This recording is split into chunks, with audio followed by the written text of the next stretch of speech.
Hearing Ethan ask about Daniel, Laura honestly replied, "My Daniel? He's at the fitness center. He works out every day now and doesn't have time for me." During this time, she had made a huge resolution to cure her boyfriend. She not only made Daniel drink herbal supplements to condition his body, but also made him exercise every day. So, Daniel had been working out lately. As for whether it was effective, she hadn't reached the point of testing the results, so she didn't know if Daniel's abilities in that area had improved. "Laura, do you want kids now? You're really putting Daniel through the ringer." Jessica found it a bit funny. Knowing Laura's personality, Daniel must be having a terrible time, eating herbal supplements and working out. He probably wasn't having a good time. "What kids? I'm not married to him, unlike you two. It's normal for you to want kids since you're married." Laura curled her lip and looked at Jessica's stomach. Jessica was about 4 months pregnant, and her belly was already noticeably round. She didn't want to get pregnant now. She just wanted Daniel to improve his performance in bed so she could enjoy herself too. "So, when are you planning to marry Daniel?" Ethan asked curiously, sipping his milkshake. "What's the rush? I'm still young. I don't want to jump into the grave of marriage so early," Laura replied casually. "You should settle down and consider marriage," Jessica advised with a helpless look. "I don't want to settle down. What's so good about marriage? Look at the married couples these days. How many of them are happy?" Laura shook her head, shuddering at the thought of a messy marriage. Hearing this, Jessica was unconvinced. She looped her arm through Ethan's and rested her head on his shoulder. "I'm very happy. I'm with my husband every day, and I'm very content." Hearing this, Ethan smiled gently, couldn't help but raise his hand and rub her head, his eyes full of affection. Laura rolled her eyes, having just been force-fed a mouthful of dog food. "That's you guys. Of course you're happy. You're financially independent and have no worries. How could you not be happy?" Laura complained speechlessly. If she were also financially independent, she could also be happy. But the problem was there were too few socialites like Jessica in this world. "Laura, our happiness isn't because of money. It's because Ethan and I love each other," Jessica pouted, correcting her seriously. Yes, I know. You love him. You've loved him for 17 years. Your true love." Of course." After the three chatted for a while, they got up and left Starbucks to continue shopping at Green Valley Mall. It wasn't until 6 in the evening, after eating at Texas Smokehouse, that they separated and went their separate ways. Meanwhile, at the hospital, after emergency treatment, Sarah was finally rescued without any major problems. It wasn't until 10 o'clock the next morning that Sarah slowly woke up. In the hospital room, Sarah slowly opened her eyes. "Daughter, sob sob, you're finally awake. You scare Mom to death, sob sob." Linda held her biracial baby grandson, leaned by the bed, and watched her daughter finally wake up. She immediately burst into tears. Sarah heard her mother's cry and turned to look at Linda, immediately seeing the biracial baby in her arms. In an instant, having not died, she felt another wave of deep despair. "Sarah, you scared us to death yesterday. Luckily, you were rescued." At this time, Olivia walked over. She had transfused blood to save Sarah yesterday. Fortunately, the amount of blood transfused wasn't too much, and she had already recovered. "Daughter, you can't do foolish things again in the future. If you die, what will I do?" Linda was still crying, tightly holding Sarah's hand, as if afraid she would do something foolish again. "Mom, Olivia, where's my father?" Sarah looked around, but she didn't see her father, so she couldn't help but ask. Hearing this, Linda immediately felt aggrieved and cried even louder. "Sarah, sob my father. He doesn't want us anymore." "What?" Still weak, Sarah immediately widened her eyes in disbelief. "Mom, what exactly is going on?" Sarah looked at her mother, her expression anxious. In her eyes, her father had loved her very much since she was a child. No matter what she wanted, her father would satisfy her. It could be said that her father had given her everything best. She didn't believe that her father, who loved her so much, would heartlessly abandon her at her most difficult time. "Sob, daughter. Michael Young is not a human being. Yesterday, while you were in the maternity ward being rescued, he suddenly went crazy, saying you weren't his daughter. He said he wanted to divorce me and wouldn't care about us anymore." Sob. Linda cried and recounted the whole story. "Mom, why did my father say I wasn't his biological daughter?" Sarah was dumbfounded. This happened so suddenly that she wasn't mentally prepared at all. At this moment, she couldn't accept it at all. "I don't know. He talked about blood types and ABCD. I didn't understand. Anyway, he just insisted you weren't his biological daughter and then abandoned us. He's simply conscienceless." Linda looked aggrieved, tears falling down her face. Hearing this, Sarah's mind exploded. Even if she was stupid, She guessed that Michael Young must have seen something wrong from the blood type. Mom, tell me the truth. Am I my father's biological daughter? Sarah grabbed Linda's hand, looking anxious. She didn't expect that after walking through the gates of hell, the first thing that happened upon waking up was that her father didn't want her anymore. At this moment, she just wanted to know if she was Michael Young's biological daughter. I. Linda opened her mouth, but she didn't know how to answer. It seemed that what she was about to say was difficult for her to say. Mom, talk. Am I my father's biological daughter?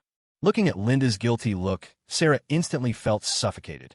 She vaguely knew the answer, but she still didn't give up and continued to grab Linda's hand, asking with a glimmer of hope. Linda hesitated, feeling ashamed to speak, but looking at her daughter's painful look, she finally went all out. Daughter, you are not his biological daughter. Daughter, you're not his biological child. After Linda said these words, she lowered her head in shame. As a mother, she had done something so dishonorable that she felt she had no face to show anyone. Sarah's expression froze the moment she heard this. The anxiety that had been weighing on her finally lifted, only to be replaced with a crushing realization. The father who had always doted on her and cherished her as the apple of his eye was not her biological father. Mom, then who's my real father? Sarah asked, grabbing Linda's hand with a serious expression. Linda raised her head, her eyes darting around, stammering for a long time before finally saying with a helpless expression, I don't know. There were so many men. How would I know whose it was? Sarah's face turned ashen when she heard this. She hadn't just discovered that Michael Young wasn't her biological father, but also that she didn't even know who her real father was. In other words, she was a bastard. Sarah lay on the bed, feeling utterly hopeless. At that moment, the whole world seemed bleak and offered no hope. Daughter, Michael Young is heartless. Does it really matter if you're biologically related? He raised you all these years, and even if you weren't his own, he should still have some affection for you. But he just abandons us, mother and daughter. He has no conscience at all. You've called him dad for so many years, and now he says he doesn't want anything to do with you. What kind of man is he? Linda raised her head, trying to defend herself while also denouncing Michael Young's ruthlessness. However, Sarah seemed unable to hear a single word. She just lay on the hospital bed with a blank expression, staring vacantly at the ceiling, letting the tears flow, completely heartbroken. Seeing that Sarah remained silent and looked so despairing, Linda began to panic and worry. Daughter, don't be like this. Say something. Don't scare me. I only have you now. If something happens to you, how will I live? Wah. Daughter, don't scare me. Linda cried, her face covered in tears. Michael Young was divorcing her, and she only had her daughter to rely on. If something happened to her daughter, how would an old woman like her survive? Daughter, don't scare me. Please say something. Don't scare me, Wah. However, Sarah remained silent, looking blank, as if she had lost her soul. Linda regarded her as her only support, unaware that at that moment, Sarah was so desperate that she didn't even know how to go on living. An elderly mother and a newborn biracial baby. With these two burdens, her future life was destined to be extremely difficult. Sigh. At this moment, Olivia couldn't bear to watch any longer. After sighing softly, she couldn't help but try to comfort her. Sarah, try to think positively. Don't be so sad. She didn't know how to console her best friend in this situation. To be honest, she felt a little sorry for Sarah now. It was too awful. Having a biracial baby was bad enough, but then to find out that the father who raised her, approaching 30 years, wasn't her biological father, and now he didn't want her either. And the worst part was that she didn't even know who her real father was. Now, there was only a useless Linda relying on her, and a biracial baby crying for milk. If she were in Sarah's shoes, Olivia would want to kill herself. Sarah, burdened with these two, her future life was doomed to be difficult. Thinking of this, Olivia suddenly felt grateful. Although she had also cheated, fortunately, her husband didn't know anything. Right now, she had a happy and stable family. Compared to Sarah and her mother, she was incredibly lucky. Beep beep, just as she was feeling relieved, a phone call suddenly came in. She took her iPhone out of her bag, glanced at it, and saw that it was her husband calling. Olivia didn't think much of it, and answered the phone as usual. Olivia, you're so cruel. None of the 3 sons are mine. You hid it so well. Olivia, I'm going to divorce you. I'm going to sue you in court. As soon as the call connected, an incredibly angry man's voice came from the iPhone. Olivia's heart skipped a beat, and she was instantly stunned. Honey, what are you saying? What's wrong? At that moment, Olivia panicked. She never expected her husband to suddenly say something like that, as if he had suddenly discovered some secret. Olivia, don't pretend with me. I already took the kids for a paternity test, and now I know everything. None of the 3 sons are mine. You actually let me raise other men's sons. And for so many years. Olivia, I'm telling you, I won't let you off easy. See you in court. Olivia's face changed instantly when she heard these words. Her husband had taken the kids for a paternity test, wanted to divorce her, and wanted to sue her. At that moment, she felt like the sky was falling. The phone had already hung up, but Olivia was still holding it in the same position. She was like a statue, frozen in place, seemingly unable to accept this fact. Olivia, did your husband leave you too? At this moment, Sarah and Linda both looked at her, feeling a sense of shared misfortune. For some reason, seeing that Olivia was also getting divorced made Sarah and Linda feel a little better. Suddenly, they felt a sense of balance. Wow, my husband doesn't want me anymore. He's going to divorce me and sue me. Wow. After a long time, Olivia finally realized what had happened and couldn't help but burst into tears. At that moment, she felt as if all her strength had been drained, and she collapsed to the ground, tears streaming down her face, unable to stop. Wow. What am I going to do in the future? At that moment, Olivia felt utterly hopeless about the future. Her husband was going to divorce her and sue her, and she was going to live with 3 sons. Just thinking about it made her feel incredibly helpless. Sigh, Olivia, don't be sad.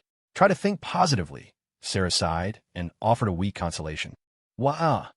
Sarah, what am I going to do in the future? My husband doesn't want me anymore. Wow. Olivia became more and more desperate, crying even harder. Even her nose was running. Seeing her so upset, Sarah and Linda felt a sense of empathy and also felt the urge to cry. They had also been abandoned by their husbands, and no one wanted them either. It could be said that the 3 women were all in the same boat, all equally miserable. No, I can't get divorced. I need to explain to my husband. I need to win him back. Crying, Olivia suddenly wiped away her tears and snot, then got up and hurried out of the hospital room. It was 11 a.m. at the manor. Ethan, having finished his breakfast at the long dining table, noticed Jessica still hadn't woken up. He reluctantly carried a breakfast tray upstairs and into their bedroom. He pushed the door open to find the room quiet, Jessica still fast asleep. Ethan smiled helplessly. Time to wake up for breakfast, brat. He walked over and placed the white plate on the nightstand before sitting on the edge of the bed. He gently called out to the still sleeping Jessica. Jessica rubbed her eyes, slowly opening them. Seeing her beloved husband, she pouted her rosy lips and said with a hint of reluctance, "Honey, I still want to sleep." Her voice was soft and melting, laced with a spoiled sweetness.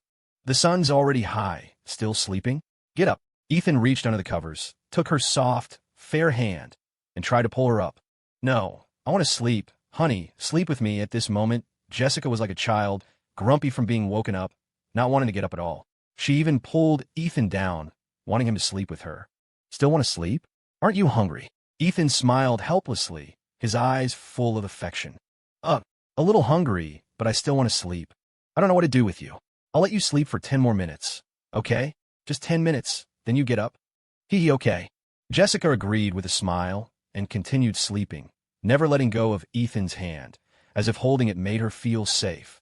Ethan could only sit idly on the bed, watching the clock on the wall, waiting for time to pass. 10 minutes later, Jessica woke up feeling refreshed and content. "All right, now it's time for breakfast. Get up." Ethan's expression was somewhat helpless as he urged her to get up. Okay, I know. I'll go brush my teeth first." The well-rested Jessica was exceptionally obedient, her attitude very proper. She immediately got out of bed and, with a patter of slippers, ran off to wash up. Ethan watched her go, smiling helplessly. After getting dressed, he went downstairs. Feeling bored, he sat on the sofa and pulled out his iPhone to scroll through Instagram Reels to pass the time. As everyone knows, time flies when you're scrolling through Instagram Reels. Half an hour passed in a flash. Ethan, who was on the sofa scrolling through Instagram Reels, suddenly froze. He stared at the video he had just seen, looking surprised. "Honey, what are you looking at?" Jessica came downstairs and sat beside him, resting her head on his shoulder like a clingy little fairy. "Honey, look, isn't that Laura's husband?" Ethan held the iPhone in front of Jessica. It was an Instagram reel posted by Laura's husband. Since they had seen him at Green Valley Memorial Hospital just 2 weeks ago, Ethan couldn't possibly be mistaken. It really is him. Jessica was shocked and immediately perked up. In the video, Laura's husband was holding a paternity test, revealing that none of his 3 sons were his biological children. This elicited a wave of sympathy from netizens. The video was posted yesterday, and today the number of shares was already close to $30,000 plus, with over $100,000 comments and estimated views in the millions, maybe even $7. 25 million. It was incredibly popular. Wow, Laura's 3 sons aren't her husband's? She cheated too? Both of them were shocked. After Sarah and Linda, Laura had also been exposed for cheating. This was too sudden. The couple was momentarily speechless. Laura is in trouble. Her husband must have paid a lot of money for promotion. It's trending. Laura will have no face to show her face in the future. The video was trending, obviously boosted by paid promotion. Clearly, Laura's husband was trying to ruin her reputation and exact revenge. Yeah, she's probably doomed. Her husband said he's going to sue her in court, which means she's not only going to get divorced, but also might have to compensate him. Jessica nodded in agreement. Now that Laura had been exposed for cheating, her days were sure to be difficult. She not only had to compensate her husband, but also raise 3 sons under 10 years old alone. A woman with 3 burdens. It was easy to imagine how hard her life would be. But why did her husband suddenly think of doing a paternity test? Could it be that my reminder that day stuck in his mind? In addition to shock, Ethan was puzzled. Laura's husband just happened to take the children for a paternity test at this time. It was too coincidental. He couldn't help but wonder if his kind reminder at Green Valley Memorial Hospital had been taken to heart by Laura's husband. The things Laura said on the day Sarah gave birth would make any man suspicious, right? What's so strange about him doing a paternity test? Jessica believed that Laura's explosive statements might have aroused her husband's suspicion, leading him to do the test. Well, you might be right. Ethan thought about it and felt that what she said made sense. That afternoon, Ethan discovered that the scandal involving Olivia and her husband had gone viral, sparking widespread discussion on social media. The explosive news led many young people to express their fear of marriage, especially young male netizens who hadn't yet tied the knot. Olivia's husband's experience intensified their dread of Valley girls. Imagine spending $100,000 plus on a wedding gift to marry a wife who constantly cheats and bears 3 children. You believe they're all yours, working tirelessly to raise them, only to discover through a paternity test that none of them are your own. Isn't that just being a fallback option? No guy can tolerate that happening to him. Olivia's husband is actually one of the lucky ones. At least he found out the kids weren't his. The truly tragic figures are the men who never discover the truth, raising someone else's children their whole lives, only to die ignorant. Any man would fear such a fate. That's the real reason people are afraid of marriage. Meanwhile, middle-aged men, seeing the news, were considering getting paternity tests for their children. Men just feel so insecure in this day and age. Of course, some female netizens came forward to say that shameless women like Olivia are just a minority. Most girls in reality are quite self-respecting. Ethan found it all very interesting and spent a lot of time browsing the netizens' comments. In the evening, Olivia's husband started a TikTok livestream. It quickly attracted over 100,000 viewers. Ethan also tuned in out of curiosity. During the livestream, Olivia's husband accused Olivia of being unchaste, shameless, and a homewrecker. He also vowed not to let Olivia off easily and sue her in court, making her pay the price she deserved. The livestream was extremely popular, with viewers sending a constant stream of gifts and donations. After watching for a while, Ethan got bored and sent a free gift before leaving the stream. He glanced at the time. It was already 10 p.m. He got up to take a shower and then go to bed with Jessica. Just then, his iPhone suddenly rang. Ethan looked down and saw it was Jenna calling. Ethan was a little surprised, as the little rascal hadn't called him in a long time. He didn't expect her to call so suddenly. "Hey, big brother, Mom said Sarah had a biracial baby. Is it true?" Jenna asked impatiently as soon as the call connected. She had been at school recently and hadn't been in touch with her family much. She only heard about what had been happening when she called her mom today. She couldn't believe that her former sister-in-law, Sarah, had given birth to a biracial baby. It was unbelievable. "You're just finding out now? You're behind the times." Ethan found it amusing. The news of Sarah having a biracial baby had been circulating for days, and she was just finding out. It's all your fault. None of you told me. You didn't share such juicy news with me." Jenna grumbled, a little unhappy. She felt like her family had been neglecting or even forgetting her while she was away at school. They didn't tell her anything anymore. "That's nothing. Let me share 2 more interesting things with you." Ethan chuckled helplessly and continued. "There's even more interesting stuff." Jenna's eyes lit up, and she immediately became interested. She couldn't imagine anything more explosive than Sarah giving birth to a biracial baby. Let me tell you, Sarah, your former sister-in-law, isn't actually my father's biological daughter, Ethan revealed. What? Jenna's eyes widened instantly, and she was stunned. At that moment, she felt her values crumbling.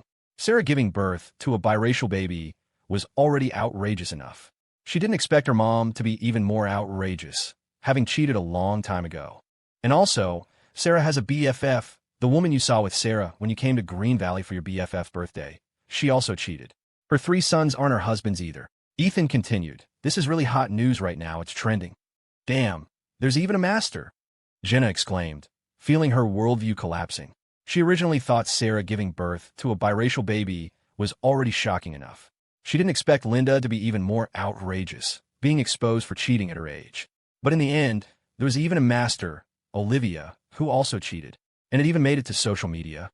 At that moment, she felt that the melodramatic TV dramas she used to watch were nothing compared to this. "All right, go check social media. I'm going to take a shower. I'm not going to chat anymore." Ethan glanced at the night sky outside the window and decided to go upstairs to shower and sleep. After all, Jessica was pregnant now and couldn't stay up late. "Okay." Jenna's tone was still filled with shock, obviously not having fully digested the 2 shocking bombshells Ethan had just dropped. After hanging up, Ethan put his phone in his pocket and went upstairs. He pushed open the bedroom door, and Jessica had already showered and was lying on the bed, bored and playing with her phone. "I thought you were asleep." Ethan entered the room and started taking off his clothes. "I was waiting for you. Go take a shower." Jessica put down her phone and said with a smile, "Waiting for me?" Ethan immediately became alert, his expression serious. "Jessica, I'm warning you. We should restrain ourselves with that kind of thing. We can't do it every day. You're pregnant now. Do you understand?" Jessica was stunned, then rolled her eyes. "Ethan, what are you thinking? I wasn't planning on doing that tonight. I'm just used to you being by my side. I can't sleep without you. That's why I was waiting for you." Jessica pouted, a little unconvinced. Is that so?" Ethan was a little suspicious, knowing exactly how addicted Jessica was. "Of course. I'm a decent person, unlike you, who has nothing but dirty thoughts in your head all day long," Jessica said matter-of-factly, then took the opportunity to turn the tables on him. I hope so." Ethan was speechless and didn't say much more. He turned and went into the bathroom. He came out quickly.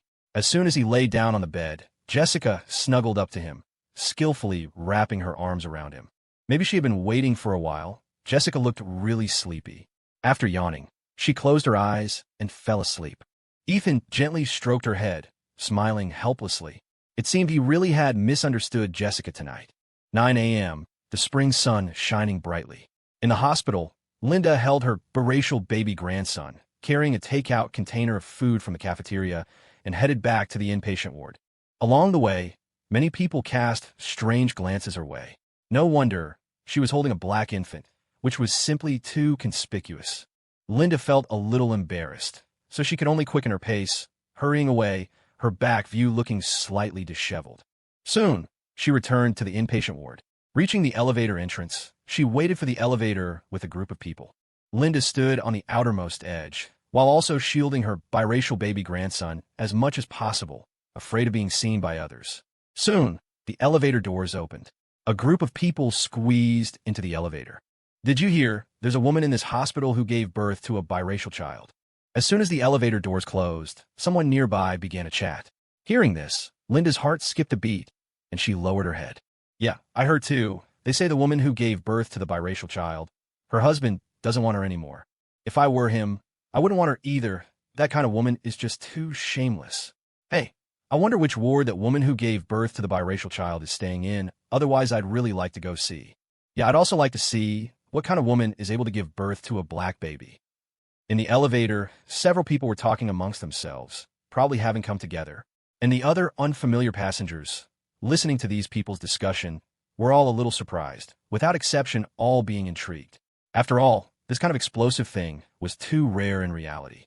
Linda lowered her head even further, not saying a word. Now, she just wanted to wait for the elevator doors to open quickly, and then escape, returning to the ward as quickly as possible. Just then, her biracial baby grandson suddenly started to cry. Wah, wah, wah. The baby's crying was loud, immediately echoing throughout the entire elevator. Linda's expression instantly changed, becoming anxious all of a sudden, her whole person becoming a little flustered. The child must have been covered too tightly, so he felt uncomfortable. That's why he was crying. Hey, your child is crying. You're covering him like that. He's almost unable to breathe. A girl standing next to Linda couldn't stand it anymore and couldn't help but remind her. Linda didn't say anything, just glanced at her and lowered her head again. Hey, how can you take care of a child like that? The child is very uncomfortable. A guy really couldn't stand it anymore and directly reached out, immediately uncovering the cotton blanket covering the child's face. Instantly, a small black face was revealed. The people standing next to Linda were instantly stunned. Black? Someone exclaimed in surprise, their expressions frozen. A black child? This is actually a black child. Some people couldn't help but scream. They had just been discussing the black child, and now they had seen this legendary black child. How could this not be surprising? Others heard the sound and immediately stretched their necks, craning their heads to look towards Linda's arms. Wow, I saw it too. It's really black. So black, definitely from overseas. This is that black child. So ugly. The mouth is like a sausage. Listening to the voices around her, Linda's face turned red, feeling extremely embarrassed, not daring to look up at all. At this moment, she wished she could find a crack in the ground to crawl into. It was too embarrassing. Fortunately, the elevator doors opened quickly. Linda fled the elevator. Listening to the discussions behind her, she felt a sense of relief. However, walking in the corridor, there were still many people looking at her with strange eyes. No wonder, on this floor, her family was too famous. Almost everyone knew about her daughter giving birth to a black child. Linda lowered her head and quickly returned to the ward. In the ward, besides Sarah, there were 2 other postpartum women and several family members who came to accompany them. Seeing Linda come in, these people all cast strange glances at her. The kind of gaze with undisguised disgust. Especially looking at the biracial baby grandson in her arms, they were even more disgusted. Linda kept her head down, not daring to look at anyone, just heading straight for Sarah's bed. Daughter, it's time to eat. Linda came to the bedside and put the food on the bedside table. Okay, I know. Sarah responded blankly, her eyes empty and numb, her whole person looking extremely dispirited. At this moment, her body was still a little weak, her face still a little pale, with a feeling of fragility. Sarah ate her food while looking at Linda. Her gaze inevitably fell on the child in her mother's arms. Every time she saw this child, her heart would sting, as if being pricked by a needle. Mom, could you ask the doctor later, when can I be discharged from the hospital? Sarah was silent for a moment, then said softly. Now, she felt that everyone in this hospital was looking at her with mocking eyes, disliking her, despising her. Everyone was laughing at her. This made her feel like a clown, feeling unable to lift her head every moment. She didn't want to stay in a hospital for another day. She just wanted to escape this hospital. The farther the better. Okay, I'll go ask later. Linda looked at her and nodded gently. In this hospital, she also felt like it was torture, suffering every day. Especially the way everyone in this hospital looked at her, made her ashamed and embarrassed, feeling like she had no face to live. Sarah, you troublemaker, it's all your fault. Get out here. Just then, an extremely angry woman's voice suddenly came from the corridor outside the ward. This voice was very familiar. Sarah recognized it immediately. It was Olivia's voice. Bang! The next moment, the ward door was kicked open. Sarah and Linda looked up and saw Olivia walking in with an angry face, with a fierce attitude, obviously coming with bad intentions. Olivia, what's wrong? Sarah felt inexplicably apprehensive and asked with some confusion. Olivia stood in front of the bed, one hand on her hip and one finger pointing at Sarah, directly yelling, Sarah, it's all your fault. If it weren't for you, my husband wouldn't have divorced me. It's all your fault. You troublemaker. I helped you with good intentions, but ended up like this. Sarah, I hate you. Olivia roared hysterically. Yesterday, she went home to ask her husband for forgiveness, try to save her husband, and also save her marriage. As a result, she was severely beaten by her husband. Her husband not only wanted to divorce her, but also wanted to sue her in court, making her pay compensation. This made Olivia desperate. But this was not the most desperate thing for her. The most desperate thing for her was that her husband actually exposed her affair on social media. He also took out all his savings to buy traffic. This made her go viral overnight. She also completely lost her reputation overnight. Now her relatives, friends, and neighbors all knew that she was a homewrecker, an unchaste woman. She was completely famous. This also directly blew her mind. Her good marriage, her happy family, now is all gone. And all of this was because of Sarah. Her husband was directly scared by seeing Sarah give birth to a biracial baby, and that's why he had the idea of doing a paternity test. And if she hadn't spoken up for Sarah, she wouldn't have been exposed at all, and her husband wouldn't have been determined to do a paternity test. She also wouldn't have gone viral online, completely losing her reputation. All of this was Sarah's fault. Thinking that she had always stood firmly on Sarah's side from beginning to end, always helping her fight Ethan and Jessica. As a result, she didn't get any benefits in the end, but ended up in her current situation. Olivia, filled with anger and nowhere to vent, blamed all the faults on Sarah. It was all Sarah's fault. If it weren't for helping her, how could she have become like this? The culprit of all this was Sarah. This stinky woman was a troublemaker. Olivia, what the hell is wrong with you? What does your husband getting a paternity test have to do with us? After enduring so many glares in the hospital, Linda was already simmering with anger. Seeing Olivia acting like such a drama queen, she immediately lost it. She stood up, holding her biracial grandson, and retorted sharply, "Linda, you old hag, you have no shame, and your daughter has no shame either. It's all you, your whole family, who ruined me like this." Olivia pointed at Linda, unleashing a torrent of abuse. "Olivia, watch your mouth. We didn't force your husband to get a paternity test, and we certainly didn't force you to cheat. What does your divorce have to do with us?" Linda was defiant, believing that Olivia's divorce had nothing to do with them. "Linda, you and your daughter are both no good. You're both jerks, jerk women. You're the ones who ruined me." But Olivia had lost all reason. Completely hysterical, she couldn't hear a word Linda said. Her eyes red, she glared at Sarah. "It's you, Sarah? It's all your fault. Give me back my family. Give me back my marriage." Olivia roared hysterically, finally snapping. She charged forward and slapped Sarah twice across the face. Smack! Smack! The crisp sound echoed through the entire hospital room, carrying far. Even people in the hallway could hear it. Sarah's cheeks immediately flushed red. Already filled with pent-up anger, she completely lost her cool. "Olivia, what the hell is wrong with you? You dare hit me? You deserve it. A rotten woman like you deserves for your husband to divorce you. You deserve it. Sarah, it's all your fault. I want you dead." Olivia jumped onto the bed and began clawing at Sarah's face. "Come on. I'm not afraid of you, Olivia. I'll fight you." Sarah, with several bloody scratches on her face, couldn't take it anymore. She immediately grappled with Olivia. "You scratch my face, I pull your hair." The two Valley girls went at it. Linda, holding her biracial grandson, saw her daughter being attacked, and her temper flared. However, she could only assist from the sidelines, helping to fight Olivia.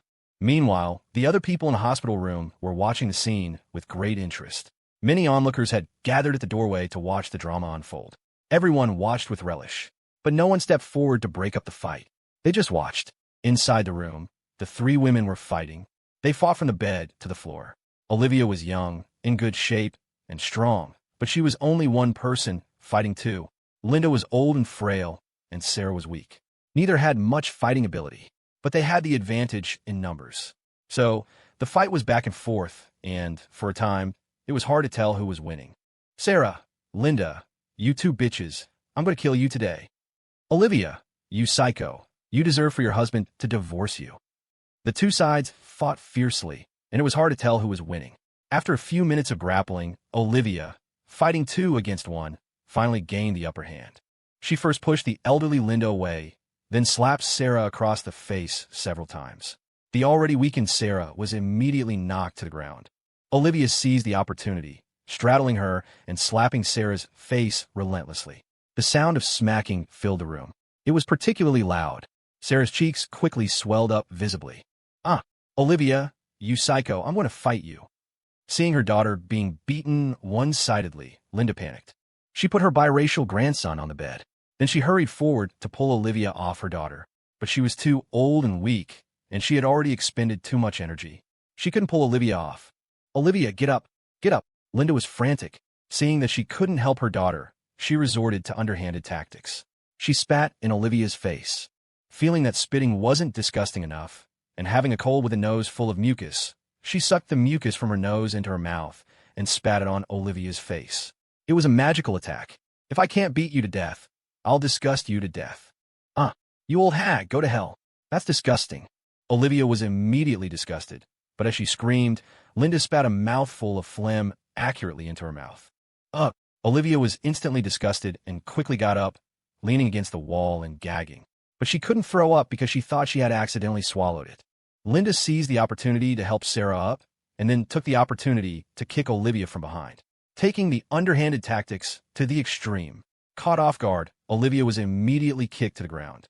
Linda took the opportunity to sit on her, but just as she was about to beat Olivia to vent her anger, a male doctor on rounds walked in quickly with several nurses. "What's going on? This is a hospital. Who told you could fight?" The doctor was stunned to see the three women fighting on the floor. These scenes of women tearing each other apart weren't common in hospitals. "Quick, break it up. Break it up. This is a hospital. You can't fight. If you don't stop, I'll call the police." Soon, several nurses stepped forward and pulled the three women apart. "Sarah, it's all your fault. You bitch. You deserve for Ethan to dump you. You deserve it." Olivia, held back by the nurses, could only continue to hurl abuse at Sarah to vent her anger.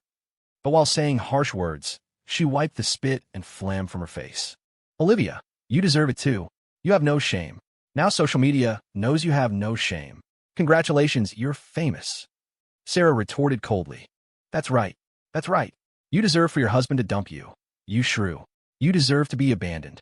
Linda stood by with her hands on her hips, echoing, "Ah, Sarah, I saved your life.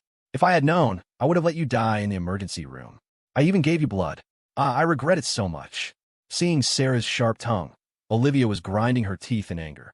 Thinking that she had saved her life, she instantly regretted it. If she had known, she would never have given blood to save this bitch's life. "Who asked you to save me? You wanted to save me yourself. You deserve it." Sarah continued to curse venomously. That's right. That's right. My daughter didn't ask you to save her. You rushed to give blood yourself. Who do you blame?" Linda put her hands on her hips, looking completely self-righteous. Seeing the shameless faces of this mother and daughter, Olivia's mentality completely exploded. "Ah, Sarah, may you die a horrible death. A woman like you shouldn't be left in this world. You have no shame. Ah, you're making me so angry." Olivia was half dead with anger, her expression distorted, but held back by the nurses. She couldn't do anything. She could only rage impotently at the disgusting mother and daughter in front of her. Okay, stop cursing and get out." Several nurses dragged Olivia, pulling her out of the hospital room. Olivia was unwilling, but could only continue to curse as she was dragged away. In the room, Sarah watched Olivia being dragged away, also very angry. That crazy woman Olivia, her husband wants to divorce her, and she comes here to go crazy. What does it have to do with us? She's crazy. Sarah cursed unhappily and sat down on the bed. That's right. I thought this girl was pretty good a few days ago. Now it seems she's a psycho. Linda also sat down again. She was old, and fighting with Olivia had exhausted her. Her back felt like it had been tweaked. And after cursing for so long, her mouth was dry, and her throat was burning. So, she immediately picked up her water bottle and took a big gulp before feeling better. The others in the hospital room looked at the shameless mother and daughter with disdain. Although Olivia's outburst today was unreasonable, Olivia had saved Sarah's life after all. But Sarah showed no gratitude and instead used it to mock Olivia. This kind of person really had no morals and no bottom line. April, with its vibrant blossoms, heralded the full arrival of spring. The manor was a sea of green. Ethan, having tidied up his room, stepped outside, eager for a breath of fresh air. He looked up and saw Jessica standing in the flower garden. The garden was now in full bloom, a riot of color, a truly stunning sight. The air was filled with a delicate floral fragrance. At this moment, the bright sunlight streamed through the clouds, showering the flower field like a vibrant, colorful painting. Jessica, in a white dress, stood within this beautiful scene, a gentle breeze causing her skirt to flutter. The sight was simply breathtaking. Ethan's expression froze momentarily, his eyes filled with unconcealed amazement. Although he had been with Jessica for a long time, her beauty never failed to surprise him. After a while, a gentle smile appeared on his face. He didn't immediately approach, but quietly watched Jessica's figure. Jessica was currently chatting with some of the workers tending the flower garden. Despite her noble status, she was completely unpretentious. "Miss, you're due in 6 months, aren't you?" one of the workers asked with a smile. "Yes, Miss is so beautiful. The baby will definitely be good-looking too," another female worker chimed in. Hearing their words, Jessica's lips curved into a gentle smile, and she couldn't help but touch her belly, her eyes filled with affection. "I'm 4 months pregnant now, so barring any surprises, it should be less than 6 months," Jessica said, smiling, her expression unable to hide her joy. The thought of her future baby filled her eyes with anticipation. "Miss, do you want a boy or a girl?" one of the workers asked curiously. "I don't know. I'd love either a boy or a girl. Whether it's a boy or a girl, it's my child." Jessica gently shook her head. As far as she was concerned, it didn't matter if it was a boy or a girl. They were all her children, and she would love them all the same. "What about the mister? Does he want a boy or a girl?" At this, Jessica pouted slightly, her expression a little dissatisfied. He said he likes girls, saying boys are too naughty, and it's better to have a girl. Girls are a daddy's little sweetheart. He wants a little sweetheart. She had already asked Ethan last time, and his answer revealed him to be a complete daughter slave, wanting her to give him a little sweetheart. This made Jessica a little unhappy, feeling that Ethan was biased. "Oh, I see. It seems Mr. likes girls. If it's a girl, she'll definitely be as beautiful as Miss." "Yes, Miss is so beautiful. Her daughter will definitely be even more beautiful." Hearing the workers' discussion, Jessica couldn't help but smile again. If she had a daughter, she would definitely be beautiful. "Miss, what if you have a boy?" "Well, Mister, not like him," one of the workers teased. "How could that be?" "Mister would definitely love a boy too. He's still his child anyway," another worker said. Jessica snorted softly, her expression full of confidence. "Oomph. If I have a boy, if he dares not to like my son, I'll hit him until he likes him." "Oh, Miss, looking at you like that, Mister, must listen to you very much. I can't tell, but Mister is whipped. Miss is amazing. There's no need to say anything about her position in the family. Mister is definitely completely under your thumb." Several workers were also well-versed in the ways of the world and immediately flattered Jessica. This pleased Jessica greatly, and she couldn't help but raise her smooth chin, her expression a little arrogant. "That's right, my Ethan listens to me. I say one, he never dares to say two. My position in the family is very high."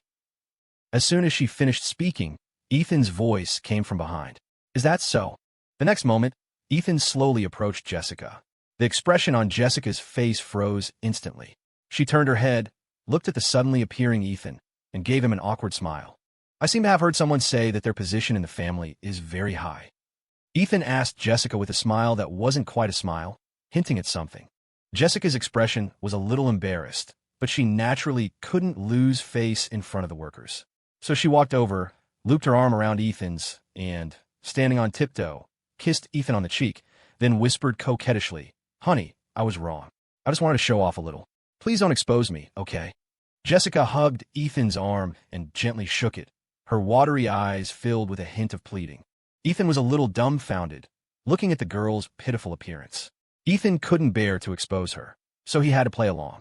Ethan stepped forward and said to the workers, "That's right, my wife's position in the family is very high. No matter what she says, I don't dare not listen. My wife is great."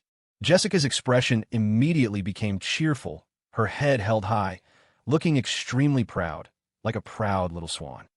That's right, my husband listens to me." The workers looked at each other, then immediately flattered Jessica. They knew what their miss was like. She was always clinging to Mister, completely love-struck. They saw it all, but since their miss insisted on bragging, of course they had to play along. "All right, let's go back." Ethan smiled helplessly and said softly, Okay. Having successfully pulled off her boast, Jessica's delicate face was filled with happiness, and she contentedly followed Ethan back. Watching Jessica obediently following beside him, Ethan felt a little helpless and couldn't help but offer some advice. "It's still spring, the weather changes a lot. In the future, when you come out, you have to keep warm. You can't just wear a dress, you'll easily catch a cold. Also, you have to be careful when you walk in the future. What if you fall?" Ethan nagged on, like a worried old father. Jessica was pregnant now, so taking care of her body was a major issue. "What if something happened?" "I know. Honey," Jessica smiled gently, not impatient at all, but rather cheerful, because she knew that Ethan was concerned about her, which was why he kept saying all this. "You always say you know, but you never change, do you?" Ethan glanced at her, his eyes filled with helplessness, but even more so with affection. "Isn't that because I have you by my side, honey? I know you'll protect me. When you're not by my side, I'm very careful and never do anything risky." Jessica gave a playful smile, then earnestly defended and justified herself.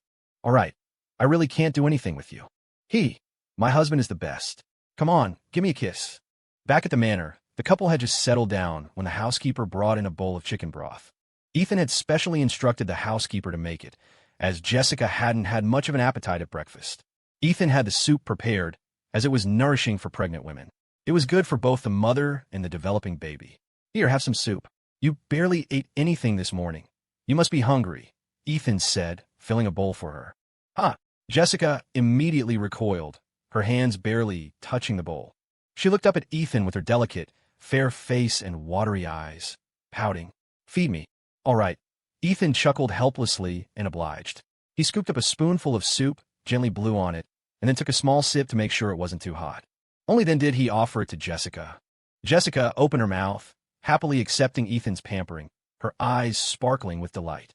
Truthfully, she hadn't really felt the bowl was too hot. She just wanted Ethan to feed her. Every time she saw Ethan wear that helpless, yet indulgently doting expression, Jessica felt incredibly content, truly feeling Ethan's affection for her. A subtle happiness bloomed in her heart. Is it good? Ethan asked after feeding her a mouthful. Delicious, I want more.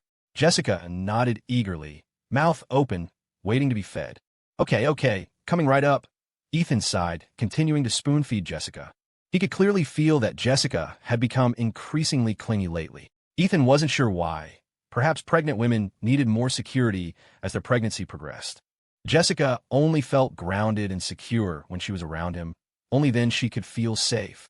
Ethan didn't mind at all. He was more than happy for Jessica to cling to him. After all, Jessica was his wife, and his wife deserved to be spoiled. Soon, Jessica had finished 2 bowls of soup. No more. I'm full. Jessica shook her head gently, patting her belly with a satisfied expression. She was completely full. All right, don't move. Let me wipe your mouth.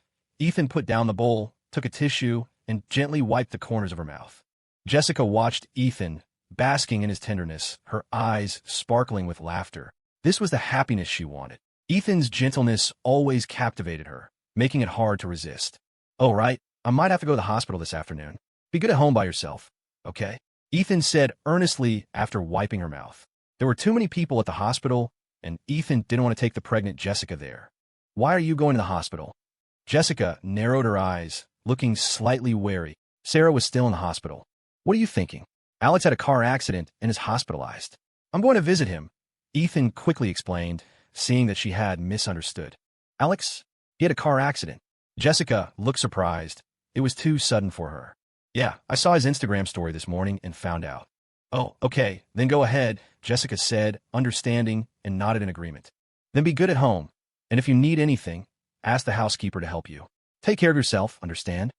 Ethan was still a little worried and gave her specific instructions. Okay, I promise I'll be good. Jessica nodded, looking very serious. Ethan couldn't help but reach out and ruffle her hair, seeing how adorable she was. Good girl, I'll buy you strawberry shortcake when I get back. Jessica immediately frowned, playfully punching him. Do you think I'm a brat? He who told you to be so cute. Ethan pinched her cheek and then got up to leave, leaving Jessica pouting on the sofa. Soon, Ethan drove her Rolls-Royce out of the manor and arrived at the downtown hospital. Ethan first bought a fruit basket at a fruit store near the hospital, and then went to the inpatient department. A few minutes later, Ethan found Alex's room with the fruit basket. At this moment, Alex was lying on the bed with one leg in a cast. His girlfriend, Emily, was sitting next to him, peeling an apple for him. Oh, Ethan, you're here. So fast? Alex, munching on an apple, saw Ethan coming in and his eyes lit up, looking pleasantly surprised. What happened to you, kid? How did you end up in the hospital? Ethan handed the fruit basket to Emily and looked at Alex with concern. It's nothing. I was just careless crossing the street and got hit by a car, Alex said with a smile, not taking it too seriously. Ethan glanced at his leg in the cast, pondered for a moment, and then said, Your medical bills must be expensive. Do you have enough money? Do you need my help? No need. The other party is fully responsible and will cover all the medical bills. Alex waved his hand, rejecting his offer. Oh, okay, that's good. Ethan nodded and sat down by the bed. Alex, as if suddenly remembering something, sat up in bed and shared with Ethan in a gossipy tone. By the way, Ethan, I heard that someone gave birth to a biracial baby in this hospital a few days ago. The news is spread everywhere. Ethan was stunned and couldn't help but ask, Who did you hear that from? My girlfriend told me. She went to the cafeteria to get me food, and some aunties were talking about it. Alex said, looking at Emily seriously. Emily smiled and said uncertainly, I just heard it too. I don't know if it's true. It must be true, Alex said with absolute certainty. The world is going downhill. I heard that the woman was married and her husband left her after she gave birth to a biracial baby. Alex couldn't help but feel some sympathy. Oh, her husband is so pitiful to have met such a woman. That man is so miserable. Emily nodded in agreement. Yeah, meeting such a woman is like being cursed for 8 lifetimes. This man is so miserable to have married such a wife. I feel sorry for her husband. Exactly. If I were her husband, I wouldn't want this woman either. She's so shameless, having an affair overseas. Alex and Emily were chatting back and forth, completely unaware that Ethan, who was sitting by the bed, had a strange expression on his face. By the way, Ethan, have you heard about this? Alex looked at Ethan. Ethan nodded. I've heard about it. Really? Even you've heard about it? It seems this is true then. Alex and Emily looked surprised. They had only heard about it after being hospitalized for 2 days. They didn't expect Ethan to hear about it as soon as he arrived at the hospital. By the way, Ethan, do you know which room the woman who gave birth to the biracial baby is in? Let's go take a look together. I really want to see what this shameless woman looks like, and I also want to see what this biracial baby looks like. Alex was sitting on the hospital bed, looking at Ethan with great interest. Right now, he really wanted to know which room that woman who had a biracial baby was in. Then he'd go see what this shameless woman looked like. Yeah, Ethan, do you know which room that woman is in? Emily was also intrigued and wanted to join the fun and see this rumored biracial baby. Ethan was silent for a moment, but nodded. I know which room that woman is in. Really? Alex and Emily were instantly energized, their eyes filled with surprise. They were just asking casually, but they didn't expect Ethan to actually know. This was such a surprise. Let's go. Take me to see. I really want to see what that woman who had a biracial baby looks like. Alex excitedly threw back the covers, ready to get out of bed. Emily also quickly got up, pushed the wheelchair to the bedside, and helped Alex out of bed. Clearly, these two really wanted to see the spectacle. Watching the two people bustling about, Ethan said expressionlessly, No need to go. You know this woman. Huh? Know her? Alex and Emily stopped at the same time, then turned to look at him, their expressions both surprised and somewhat blank. It seemed they hadn't expected that they would actually know the woman who had the biracial baby. Who is it? Ethan, tell us quickly. Alex was dying of curiosity. Right now, he was racking his brains, trying to think, but he couldn't figure out who he knew that could have had a biracial baby. In the two's expectant and curious gaze, Ethan said helplessly, The woman who had the biracial baby is my ex-wife, Sarah. What? Alex and Emily's eyes widened instantly, completely stunned. They never would have thought that woman was Sarah. No wonder Ethan knew. She was his ex-wife. At this moment, the two suddenly understood. Wow, Ethan, how come you never told us about this? Alex looked shocked. He didn't expect something so explosive to happen to someone close to him. I already said, Sarah is my ex-wife now. We have nothing to do with each other. Why would I tell you what happens to her? Ethan rolled his eyes at him, a little speechless. I guess you're right. Alex scratched his head, feeling that what Ethan said made sense. I didn't expect that woman to be Sarah. At this time, Emily sighed softly, her expression still a little incredulous. Then, she thought of something, looked up at Ethan, and said with a chuckle, Ethan, it's lucky that Sarah divorced you, and it's also lucky that you met Jessica. Otherwise, you would be the fallback option now. If Ethan hadn't divorced, then Ethan would still be married to Sarah, in which case, Ethan would directly get an overseas son. What a huge sucker. Yeah, lucky you divorced. Otherwise, you'd be in a terrible situation now. Alex also nodded in agreement, feeling that Ethan had escaped a disaster. Ethan's mouth twitched, and he couldn't help but say, Do you two think I'm an idiot? If I hadn't divorced Sarah, and this biracial baby was born, I would have divorced her anyway.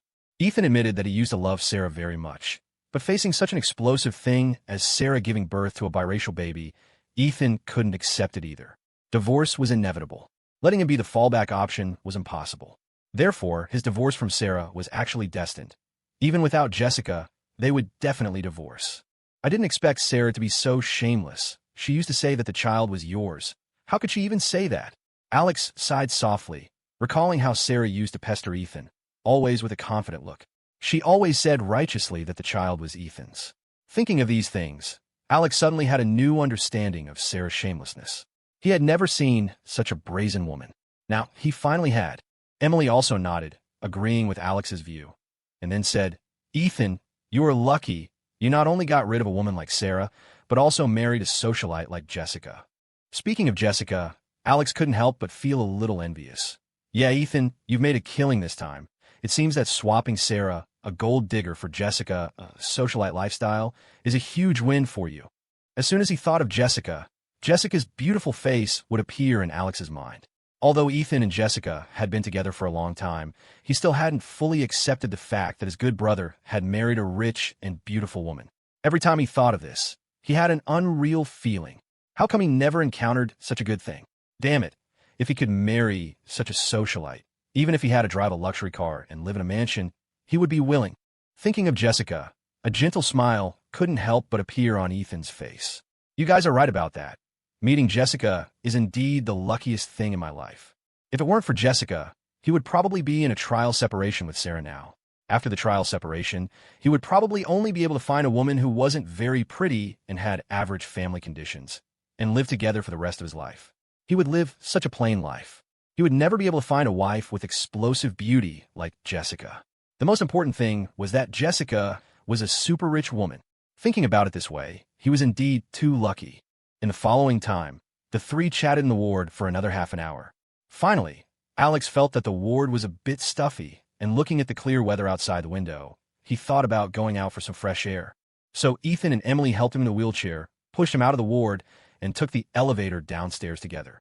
Downstairs in the inpatient department was a flower garden, and there were also a few willows planted. A gentle breeze blew, and the willow branches swayed gently. Arriving downstairs, basking in the bright sunshine and blowing the refreshing spring breeze, Alex took a deep breath of fresh air and instantly felt much more relaxed. Let's go. There are fewer people over there. Let's go sit there for a while. There were quite a few patients sunbathing downstairs, and it was a bit noisy, so Ethan pushed Alex towards a more secluded corner. The three had just approached, preparing to bask in the sun and get some fresh air. But unexpectedly, they met two acquaintances here. At this moment, Sarah and Linda were sitting on a public bench, apparently also out for some fresh air. Linda was holding her biracial baby grandson in her arms. Linda and Sarah were visibly surprised by Ethan's sudden appearance. The mother and daughter had come out for some air in the maternity ward because they couldn't stand people pointing and whispering. They had specifically sought out this quiet corner to avoid being laughed at. They thought that here, people wouldn't see their biracial child and wouldn't treat them with strange looks. They could finally breathe. But unexpectedly, they ran into Ethan here. Linda? Sarah? Ethan was also taken aback. He hadn't expected to run into the mother and daughter while getting some fresh air. Looking at his former mother-in-law, his once familiar ex-wife, and a newborn biracial child, Ethan felt a bit speechless. What were the odds of running into them here? It was too coincidental. Linda and Sarah looked much more haggard than before, very listless and dispirited. Especially Sarah, who had just given birth and then twisted her ankle, barely pulling through. Now, she was extremely weak, her face pale, her eyes sunken, and noticeably thinner than before. They stared at each other, speechless for a moment. Perhaps they didn't know what to say. Alex and Emily, meanwhile, were craning their necks, curiously peering at the dark-skinned infant in Linda's arms. They seemed to want to get a clear look at what the biracial child looked like. Let's go. Let's go somewhere else, Ethan said after a moment of silence, pushing Alex and turning toward another secluded corner. Seeing Ethan about to leave, Sarah felt a sudden urge to stand up and call out to Ethan's back. In the past, Ethan had loved her to the core. His eyes were always on her. But now, after meeting, Ethan didn't even bother to glance at her. For some reason, seeing Ethan's indifferent demeanor, she felt a stabbing pain in her heart, as if pierced by a needle, making it hard to breathe. Ethan turned his head, looked at Sarah, and said expressionlessly, "What do you want?" Sarah pursed her lips and said with a bitter expression, "You're not even willing to look at me now." In the past, Ethan couldn't wait to give her the best of everything in the world, treating her with all his heart. But now, Ethan treated her like a stranger. Thinking about this, Sarah felt a huge sense of disappointment. This sense of disappointment made her heart ache terribly. "Sorry, I'm busy. I don't have time to look at you," Ethan said blandly, then turned and continued pushing Alex's wheelchair away. "But you clearly loved me so much back then." Sarah looked at Ethan's unfeeling back, her eyes instantly reddening, tears welling up and blurring her vision. Ethan, who was standing before her, was once the person in the world who loved her the most. But now they were like strangers. This made Sarah feel unwilling. She had once possessed all of Ethan's love. But now, Ethan didn't love her at all. Not even a little bit. Turn around and look at the child you gave birth to. Do you even have the face to talk about love now? Ethan stopped, but didn't turn around, leaving only a faint sentence before walking away. Upon hearing this, Sarah couldn't help but turn to look at the biracial child in Linda's arms. Instantly, she felt a sense of suffocation. At that moment, she only felt that this biracial child was so unpleasant to look at. At the same time, she understood that because of this child, there was absolutely no possibility between her and Ethan. Thinking of this, tears couldn't help but fall from Sarah's eyes, unable to stop. She had personally pushed the man who loved her the most into the arms of another. It was because she didn't cherish Ethan's love in the beginning that Ethan gradually became disheartened. It was she who personally pushed Ethan further and further away. All of this was her own doing. Well, what have I done? Sarah couldn't help but cry out in pain. She clearly had a happy and fulfilling marriage from the start, and also a man who loved her more than anything in the world. But now, she had fallen to such a state. Ethan, I was wrong. I regret it. I shouldn't have divorced. Woo-woo, I was wrong. Sarah cried with tears streaming down her face, crying out loud at Ethan's back. Hearing this, Ethan stopped and turned back, only looking at Sarah expressionlessly. He didn't say anything. Alex and Emily, on the other hand, looked at the mother and daughter with disdain. The contempt in their eyes was undisguised. Ethan, I was wrong. I shouldn't have divorced you for money. I shouldn't have cheated. Woo-woo, I was wrong. I was really wrong. Sarah cried bitterly, completely regretting it. If she hadn't divorced Ethan, if she hadn't cheated, then she would still have a happy family with Ethan now. Ethan would still love her wholeheartedly. She wouldn't have become like this today. All of this was her own doing. At this moment, Sarah really regretted it so much. Looking at her daughter sobbing, Linda felt a little unbearable. She stepped forward, looked at Ethan, hesitated, and finally said, Ethan, look, Sarah also regrets it now, and you must have vented your anger. You used to love Sarah so much, and now you should still feel sorry for her, right? To tell you the truth, we've spent all our savings on this hospitalization, and we're almost out of money to pay the hospital fees. So, for the sake of old times, can you lend us some money to help us get through this? Linda looked at her former son-in-law pitifully, her expression extremely sincere. Right now, they were really at their wits' end. They didn't have any money at all. Michael didn't care about them, and they really didn't have any other options. Otherwise, she wouldn't have asked Ethan for money. She was hoping that Ethan would help them for the sake of old times and get them through this difficult situation. Hearing this, Ethan was slightly stunned, his expression a little surprised. He didn't expect that Linda would ask him for money at this time. Alex and Emily even widened their eyes, looking at Linda in disbelief. They really didn't expect Linda to be so shameless. Even now, she still had the nerve to ask Ethan for money. She was absolutely shameless. Ethan looked at the despondent mother and daughter, hesitated, and said softly, I have money. Hearing this, Linda's face lit up with joy. Sarah, who was crying bitterly, also looked up in surprise, seemingly not expecting that Ethan would still lend them a helping hand at this time. Could it be that Ethan still loved her? Thinking of this, Sarah instantly felt a surge of hope in her heart. Her eyes also brightened instantly. But I won't lend it to you. Ethan coldly left the sentence, then turned and pushed Alex away. Of course he had money now, but unless he was out of his mind, he would never lend money to Linda. Hearing this, Linda knew that she had been played, and her expression couldn't help but become angry, but she could only glare angrily at Ethan's receding back. She didn't dare to say anything more, and Sarah, watching Ethan leave without any hesitation, her eyes, which were still sparkling a moment ago, instantly dimmed. The light in her eyes also disappeared instantly. Soon, Ethan wheeled Alex to a secluded corner. Alex and Emily were still craning their necks to look in Linda and her daughter's direction. Seriously, Linda is so shameless. She actually had the nerve to ask you for money. It's unbelievable, Alex said, speechless. He originally thought Sarah was shameless enough, but Linda was even worse. Like mother, like daughter, truly cut from the same cloth. Yeah, her skin is so thick. But seeing them so helpless is kind of satisfying, Emily agreed, a hint of a smile on her face. Women like that, shameless and without any sense of decency, deserve to hit rock bottom. Ethan looked at them, a little exasperated. All right, didn't you two come out for some fresh air? Why keep staring at them? Alex glanced at him and couldn't resist teasing. Ethan, be honest, does it tug at your heartstrings at all to see your ex-wife so miserable? Ethan was speechless. You think I'd feel sorry for her? Not even a little. Alex pressed, full of curiosity. Ethan curled his lip and answered without hesitation. Not at all. Emily rolled her eyes at Alex. Okay, what kind of stupid question is that? Who would feel sorry for a woman like Sarah? True, Ethan is Jessica now. Alex realized his question was a bit redundant. Now that Ethan had Jessica, a socialite wife, he was living the good life. Why would he feel sorry for a shameless ex-wife like Sarah?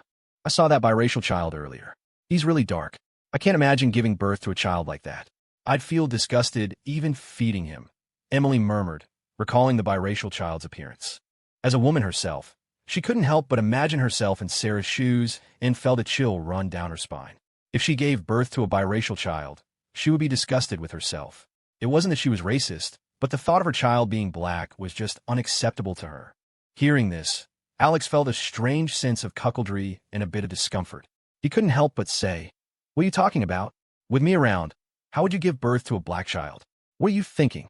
"Ugh, I'm just making a hypothetical. Don't you understand?" Emily said, looking at him helplessly. She was just saying it casually, and Alex was already getting worked up. "That's more like it." Alex felt a little better. "All right, you two. Why are you always talking about Sarah and them? Can't you talk about something else?" "Alex, how's work lately?" Ethan asked, feeling helpless, and decided to change the subject. "Me? I quit my job a while ago, and I'm looking for a new one. This leg of mine got injured while I was looking for a job." Alex hadn't quite caught up with the change of topic, but he answered Ethan's question truthfully. "You were doing so well at your old job. Why did you suddenly quit?" Ethan was surprised. "It was nothing. I just had a fight with my supervisor, and then I quit." "Really? You had a conflict with your supervisor?" "Yeah, that supervisor was such a jerk." After Ethan changed the topic, Alex and Emily finally stopped staring in the direction of Sarah and her mother. The three of them basked in the sun and chatted casually, the atmosphere light and relaxed. Meanwhile, on the other side, Sarah was still sitting on the bench, looking in Ethan's direction. Watching Ethan's back, tears streamed down her face again. She used to have all of Ethan's love, but now, she and Ethan were like strangers. Thinking back to the time she and Ethan were together, and how good Ethan was to her, Sarah was filled with regret. If only she hadn't gotten divorced. If only she hadn't cheated. Then she would still be happily together with Ethan, with a happy marriage. But it was too late. Thinking of this, Sarah felt another stab of pain in her heart. Her body couldn't help but convulse. At the same time, Linda, holding her biracial baby grandson, was also looking at Ethan's back. But unlike Sarah, her eyes were filled with hatred when she looked at Ethan. "Oomph. What's so great about Ethan? He just latched onto a rich woman. Daughter, you were his wife at least, and now that he's so rich, we just wanted to borrow some money from him, and he wouldn't even lend it to us. This Ethan is heartless and has no conscience at all. And also, I was his mother-in-law at least. He doesn't even give me any face now. Ethan's conscience has been eaten by dogs." Linda snorted and cursed at Ethan's back to vent her frustration. Sarah didn't say anything as she listened to these words, just staring blankly at Ethan's back, tears streaming silently. "Ethan is too ruthless. If I had known, I wouldn't have agreed to let you marry him. It's all Michael's fault. He was soft-hearted and let you marry him. That's why I agreed. Otherwise, I wouldn't have agreed no matter what." Linda continued to curse incessantly. As she was cursing, the biracial baby grandson lying in her arms suddenly burst into tears.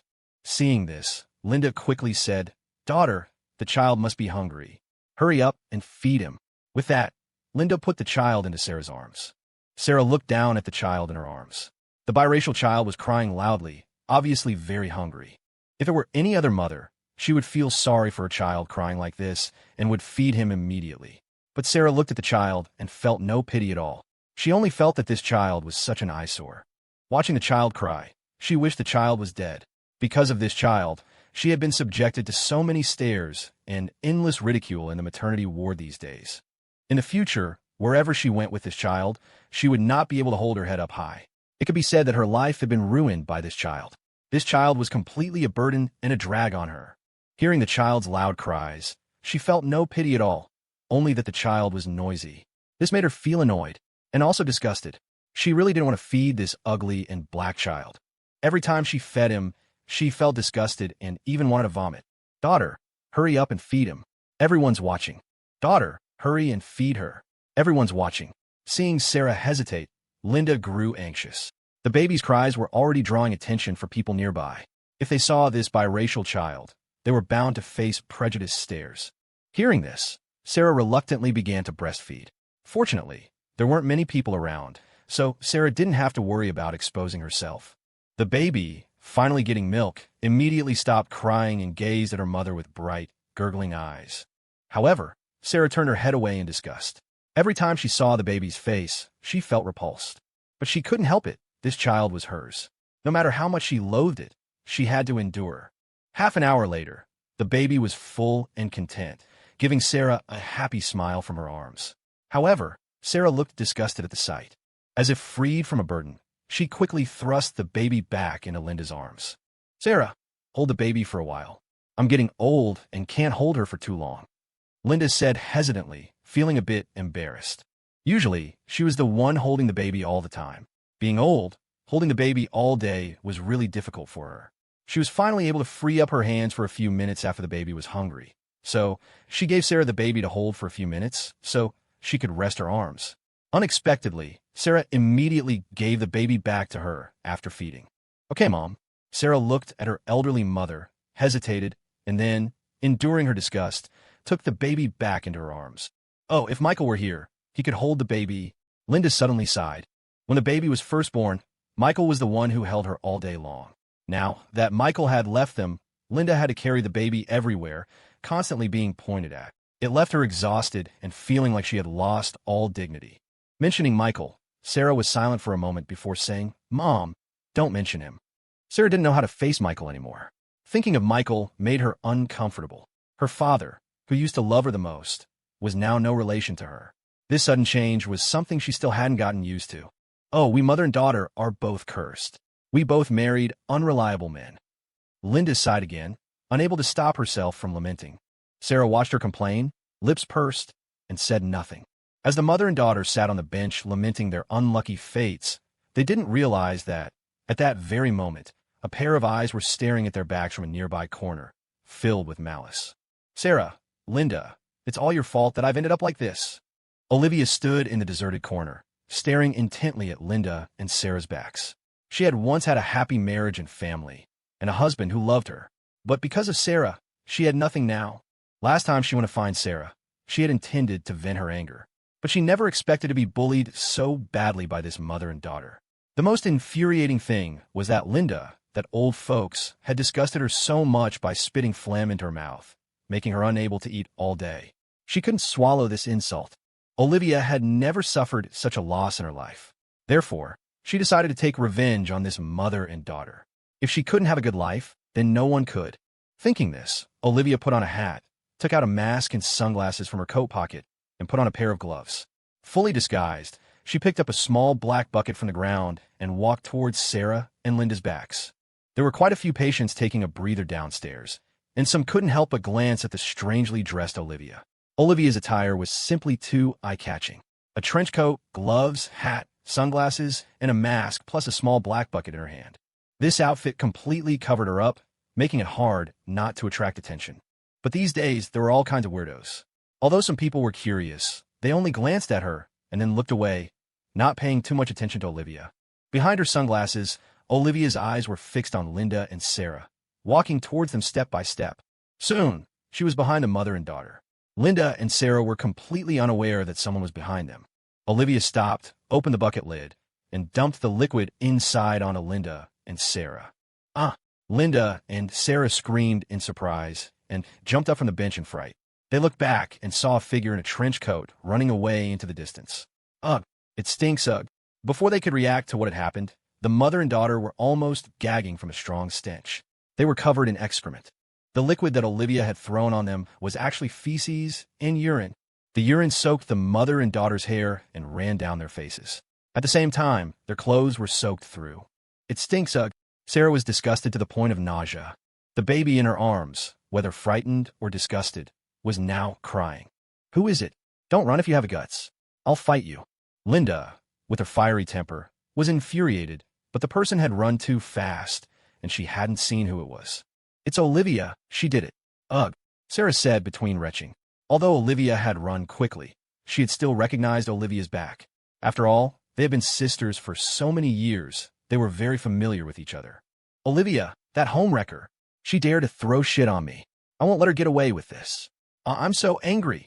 Linda gritted her teeth, wishing she could devour Olivia alive. I can't do this, Mom. Take the baby, Ugh. Need a wash. Ugh. Sarah couldn't stand the smell any longer, or the feeling of being covered in excrement. So she thrust the wailing baby into Linda's arms and hurried away.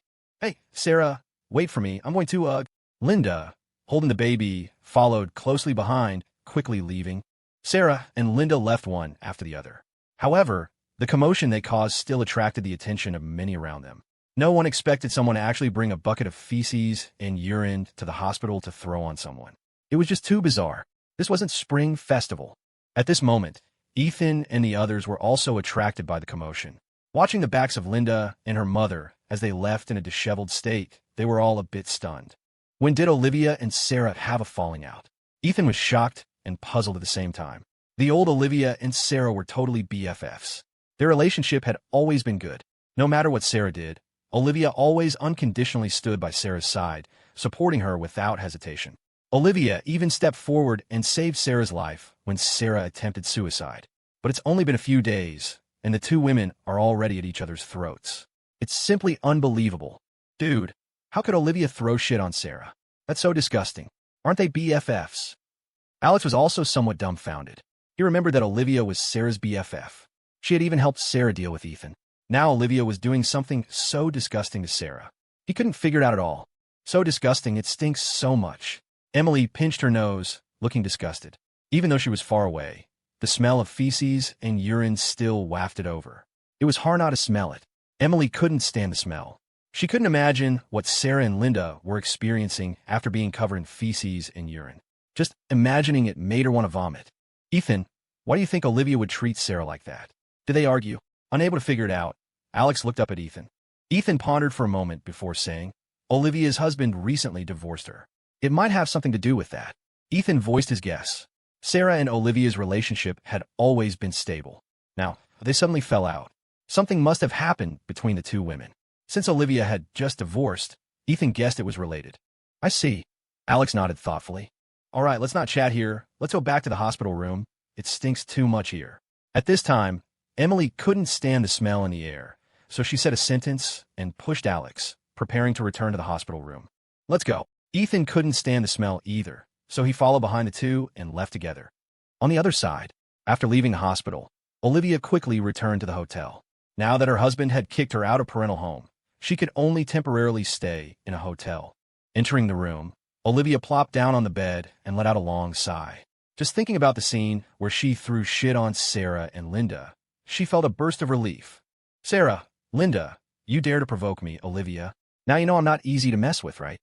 A smug smile appeared on Olivia's lips, and she felt a burst of joy in her heart. Oomph. If you don't let me have a good time, you can forget about having a good time too. Olivia snorted lightly, feeling all the anger that had been building up in her heart these past few days had been vented. She couldn't feel any better. She sat on the bed and rested for a while, then got up, took off her clothes, and went to the bathroom to take a shower. Even though she didn't get any feces and urine on her, she still felt a bit disgusted. After taking a shower, it was already 40 minutes later. She left the room, changed into a clean set of clothes, and was just about to go downstairs to eat something when a burst of urgent knocking suddenly came from the door. Who is it? Olivia frowned, asking a bit irritably. Open the door, police. A man's voice came from outside the door. Hearing this, Olivia instantly panicked, frightened, and alarmed. Open the door. Seeing that Olivia hadn't opened the door yet, the police outside started knocking again, impatiently urging her at the same time. Why is it the police? Did Sarah call the police? Olivia was trembling all over in fright, a bit lost. However, the knocking at the door was like a death knell, still ringing nonstop. Olivia could only bite the bullet and come to the door, reluctantly opening it. Outside the door stood two police officers. Hello, ma'am. We receive a report that someone reported you for deliberately causing trouble in the hospital. Please come with us. One of the police officers stepped forward and said to Olivia, I didn't. Olivia was already panicked and didn't dare to admit it all. However, the police didn't waste any words with her and directly took her away. Soon, Olivia was taken back to the police station. The police confirmed through surveillance that the person who threw shit on Sarah and Linda in the hospital was Olivia. Faced with the irrefutable evidence, Olivia had no way to refute it. In the end, she was given 15 days of detention and a $360 fine for causing trouble. In the afternoon, Ethan left the hospital. Driving his Rolls-Royce, he returned to the manor. As soon as he parked the car, Jessica, hearing the movement, immediately ran out of the manor. As soon as Ethan got out of the car, Jessica rushed into his arms without saying anything. You're pregnant now. You can't run. What if you fall? Ethan rubbed her head, looking helpless and doting at the same time. I missed you. Jessica raised her head in his arms, pouting her little mouth, looking a bit aggrieved. Okay, I know. Then be careful next time, okay? Ethan smiled helplessly, patiently urging her. The current Jessica is really too clingy to him. He's only been gone for half an hour, and this valley girl Jessica already misses him. Maybe pregnant women need too much security. Ethan is also about to be a father for the first time, and he doesn't quite understand these things. I know. Jessica nodded with a smile, obediently agreeing. All right, let's go inside. Let me tell you, a lot of things happened in the hospital today. It was so interesting, I'll slowly share with you later. Ethan said to Jessica with a smile as he walked towards the manor. Really, I want to hear it. I want to hear it. Jessica took his arm and was immediately piqued by curiosity, her big eyes shining brightly. Soon, the two returned to the manor. When she heard that Olivia and Sarah, these BFFs, had broken up, Jessica's reaction was a bit surprised. When she heard that Olivia actually carried a bucket of feces and urine to the hospital and threw it on Sarah and Linda, Jessica was even more stunned. She didn't expect that Ethan would encounter such fun things just by going to the hospital. Jessica only hated that she was pregnant and couldn't go to the hospital with Ethan to see Olivia throwing shit on Sarah with her own eyes. It was 7 p.m., and darkness had fallen. Inside the manor, a young couple sat together at the long dining table, enjoying a steak dinner. Here, have some clam chowder. It's good for the baby, Ethan said, filling a bowl for Jessica and placing it in front of her. However, looking at the fragrant and appetizing clam chowder, Jessica wrinkled her small nose, looking reluctant. Honey, I don't want it. Since becoming pregnant, she had been constantly drinking various herbal supplements to nourish her body. She was about to throw up from them. Now, just the smell of these soups made her nauseous, and she didn't want to drink them at all. All right, if you don't want soup, that's fine. What do you want to eat? I'll get it for you. Ethan thought for a moment. Jessica had been drinking a lot of soup lately, so he wouldn't force her. I don't want to eat anything either. Jessica gently shook her head. She didn't have much of an appetite right now, and couldn't eat anything. That won't do. Not drinking soup or eating food, and you're pregnant. But I have no appetite. How about I feed you? Just eat a little. Okay. Jessica thought for a moment and reluctantly agreed. Ethan picked up the bowl and began to feed Jessica. Throughout the entire process, he was very patient and didn't show any impatience. And Jessica, like a child, obediently accepted Ethan's feeding, looking very docile. Okay, no more, I'm full. After a bowl of rice, Jessica was full and refused to be fed anymore. All right, Ethan didn't force her. Just then, the housekeeper brought over another bowl of soup and placed it in front of Ethan. Honey, this is turtle soup I prepared for you. Drink it, Jessica said with a smile, her face full of anticipation. Looking at the kidney-nourishing soup, Ethan was stunned, then felt speechless. Jessica, I'm perfectly healthy. Don't make me drink these soups all the time. I'm about to throw up from them. Ethan felt nauseous just smelling the familiar soup.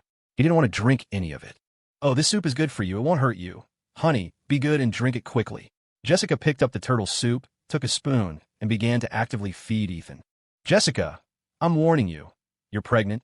You need to be restrained, Ethan said, looking at her helplessly. This Jessica was too addicted, and she's still pregnant. Her mind is full of naughty things all day long. Honey, what are you talking about? I don't understand. I just want to nourish your body. Jessica blinked her big eyes, looking completely innocent. She was completely pretending to be innocent and wouldn't listen to reason. Ethan wanted to say a few more words to her, but at that moment, the ringtone of his iPhone suddenly rang in his pocket. Ethan had no choice but to take out his phone. Seeing that it was Margaret calling, he could only answer it first. Jessica, like a curious kitten, craned her neck to listen. Hello, Mom. Hello, son. How's Jessica doing lately? Is she doing well? Margaret asked with concern. She was calling to ask how her daughter-in-law's health was. After all, Jessica was pregnant now. She was waiting to hold a healthy grandson. This made her always worried about Jessica's health and concerned about her precious grandson. Ethan glanced at Jessica, who was eavesdropping, and said helplessly, Mom, don't worry. Jessica is doing well lately. Oh, that's good. Margaret breathed a sigh of relief, feeling relieved. Then, remembering something, she couldn't help but urge, Son, now that your wife is pregnant, you have to take good care of her, you know?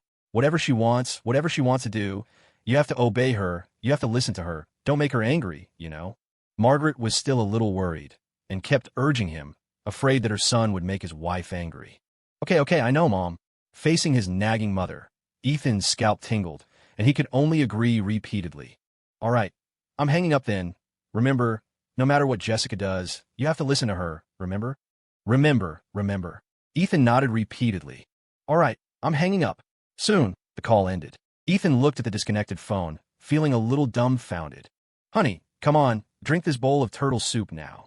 It'll get cold if you don't. For some reason, Jessica, who had just been begging him to drink the soup, suddenly changed her attitude and didn't feed him anymore, but directly pushed the bowl in front of him, looking confident, as if she was sure he would drink it. Ethan looked at the soup, and his scalp tingled again, feeling a sense of resistance in his heart. Jessica, I told you, you're pregnant. We need to be restrained. Besides, I'm very healthy. I don't need to nourish myself. Ethan said earnestly, hoping Jessica would give up. You won't drink it? But it seems like Mom said on the phone just now that she told you to listen to me. Did I hear wrong? Jessica curled up the corners of her mouth in a wicked smile, hinting at something. Ethan was stunned. He didn't expect Jessica to bring this up, but he wouldn't give in easily, so he continued, Mom did say that she told me to listen to you, but this kind of marital duty, I can't listen to you. Ethan stood his ground, not giving in at all. Really? You won't drink it? Mom said, let you listen to me in everything. If you don't drink it, I'll call her and complain. Jessica pouted, looking confident. You. Ethan's eyes widened. He didn't expect Jessica to threaten him like this. This was too despicable. This left Ethan at a loss for what to do. If he didn't drink it, Jessica would call his mother to complain, and his mother would definitely call and scold him. Honey, are you going to drink it or not? Jessica blinked her watery eyes, her expression a little bit smug. Humph, I'll drink it then. Ethan looked unconvinced, snorted softly, picked up the bowl, and drank it all in one gulp. Seeing this, Jessica was immediately satisfied. All right, honey, I'm going upstairs to take a shower, waiting for you. Jessica's expression was full of undisguised pride, leaving a sentence, and then got up and went upstairs. Ethan looked at her back as she went upstairs, feeling unconvinced in his heart. But he couldn't do anything. Who told Jessica she was pregnant now? In parental Holmes' eyes, Jessica was now the supreme emperor, and his status wasn't even as good as the golden retriever at home. If he dared not listen to Jessica, his mother would definitely come from the countryside and teach him a lesson. Ethan stayed downstairs for a while, feeling bored, so he went upstairs too. In the room, Jessica was still taking a shower. Ethan felt a little hot, so he took off his clothes and sat on the bed playing with his phone. After a while, the sound of water in the bathroom stopped. Then the bathroom door opened, and Jessica came out. Honey, I'm done in the shower. Your turn. Jessica said, walking out of the bathroom with a smile. You little vixen, just wait until I'm done. I'm going to tame you good tonight. Ethan retorted playfully as he headed into the bathroom. Oomph, I'm not scared of you. Jessica pouted, looking adorably defiant. A dozen or so minutes later, Ethan emerged from the bathroom, looking at Jessica sprawled on the bed. Jessica, I'm going to get you. Come and get me. I'm not afraid. 800 words omitted. Half an hour later, on the large bed, Ethan lay flat on his back, looking utterly exhausted. Jessica, on the other hand, was sprawled on top of him like a boneless noodle, looking completely satisfied. Oomph. Bad hubby, you said you were done, but you kept going. I'm going to bite you to death. Jessica grumbled, still a little unconvinced, and playfully bit Ethan's chest. Ow, you bite like a dog, Jessica. Ethan winced and couldn't help but pinch her puffed-up cheeks. Oomph. Who told you to bully me? Jessica huffed, looking slightly unhappy. Blame me? Who forced me to drink the turtle soup? Was that the dog's doing? Ethan rolled his eyes, feeling helpless. You're the dog. Jessica playfully slapped his chest, her eyes a little resentful. All right, let's take it easy from now on. It won't be good if we hurt the baby, Ethan said, finding her grumpy expression strangely cute. Oomph. I'm not messing around with you anymore. Until the baby is born, you can't touch me. Jessica said with a serious expression, as serious as she could be. Hearing this, Ethan couldn't help but chuckle. Okay, it's a deal then. Until the baby is born, no touching. He didn't believe for a second that Jessica, this Tryhar Valley girl, could resist. Okay, it's a deal. Jessica nodded lightly, agreeing readily. Ethan smiled and didn't say anything more. He simply held Jessica's soft body, looking at the ceiling, and suddenly felt a wave of emotion. Time really flies. Jessica felt a little confused and looked up at him. What's wrong? Why are you saying that all of a sudden? Nothing. I just suddenly feel like time is flying by. In the blink of an eye, we've been together for so long, and you're already 4 months pregnant. Thinking back to this time last year, he hadn't even divorced Sarah yet. But now, he was already married to Jessica, and she was pregnant. And Sarah had gone from being his wife to his ex-wife, and had a biracial child. Even though not much time had passed, so much had happened, giving Ethan a sense of things changing. Yeah, this time last year, I was still BFFs with Sarah, and you were still my BFF's husband. But now, I'm already with you, Jessica said with a hint of sentimentality. This time last year, Ethan was still the unattainable man in her heart, the one she longed for, but couldn't have. But now, she was married to Ethan and pregnant. Thinking about it now, it was truly amazing. It had only been less than a year, and everything was different. If Sarah hadn't lent you to me for the marriage, I'd probably be arguing with her about divorce right now. Ethan suddenly recalled the words he had said to Alex at the hospital. If he hadn't divorced Sarah, he would definitely be arguing with Sarah about divorce right now. After all, no matter how much he loved Sarah, he couldn't accept a biracial child. Jessica couldn't help but start daydreaming, saying with a smile, "If that were the case, I would definitely chase after you and Sarah divorced. After all, I've liked you for so many years, I definitely wouldn't let you go." Hearing this, Ethan couldn't help but laugh and pinch her bouncy cheeks. "So, from the beginning, we were destined to be together, right?" "Yes, so we are a match made in heaven, destined to be together." Jessica raised her face, looking at him with a pair of watery eyes and a smiling face. The two looked at each other, their faces filled with happy smiles. 3 days later, the weather was clear. A minibus trundled along a country road. After a few minutes, it slowed to a halt at an intersection. The door opened, and Linda, carrying a large bag and her biracial baby grandson, stepped out. "Daughter, come on, we're at parental home." Linda glanced back at her daughter in the bus and said. Sarah, also lugging a heavy bag, got out as well. Unaccustomed to such physical labor, she struggled with the weight. Once out, she dropped the bag on the ground and gazed at the village in the distance, a bitter expression on her face. "Mom, do you think my father will forgive us?" Sarah bit her lip, her expression conflicted. The village ahead was her childhood home, the place she knew best. But ever since that Christmas when she'd returned and been the target of Willow Creek residents' gossip, she'd harbored a deep-seated anxiety about this place. And this time, she was returning with a biracial child, and the news that Michael Young wasn't her biological father had probably spread like wildfire. She was certain to face even more relentless judgment from the Willow Creek residents. The thought made her heart sink. She truly didn't want to come back, but she was out of options. After being discharged from the hospital, she couldn't afford rent. She had nowhere else to go. Her only choice was to return and beg Michael Young for forgiveness. "Daughter, let's go. We'll talk to my father properly. He raised you for so many years. He must still care. We're in a bad way, and he won't abandon us." Linda looked at her daughter with a helpless expression. Truth be told, if she had another option, she wouldn't have the nerve to return. Her daughter had given birth to a biracial baby, and her affair had been exposed. She would be condemned by everyone in the village. A person needs face like a tree needs bark. She had lived an upright life in this village for most of her years. But this time, she couldn't hold her head high. She couldn't even lift it, because she knew she would be mocked by her familiar neighbors and scorned by the Willow Creek residents. If she could, she would never come back here. But they really had no other choice. Now she could only hope that Michael Young still had some conscience and would show them mercy, taking them in so they wouldn't end up on the streets. "Let's go." Linda, carrying the bag and the baby, started walking toward the village. Sarah pursed her lips, hesitated for a moment, and then picked up her bag and followed slowly. All the way, they were on edge, terrified of running into someone they knew. Fortunately, mother and daughter were lucky. They didn't encounter anyone along the way. Soon, they reached the village entrance. Under the old banyan tree at the entrance sat several middle-aged women, chatting and cracking melon seeds. Seeing them, Linda and Sarah immediately lost their nerve, hesitating to approach. Everyone knew that every village had a village entrance information center. The members of this organization were mostly the village busybodies. If you dare to walk past them, you would immediately become the topic of their gossip, and your secrets would quickly spread throughout the village, ruining your reputation and causing you to lose all face. Linda looked at the women sitting at the village entrance, fully aware of their gossiping prowess. She had once been one of them.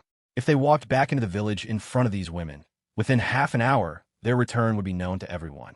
But this road was the only way back to the village. Mother and daughter had no other choice. They had no choice but to bite the bullet and walk forward.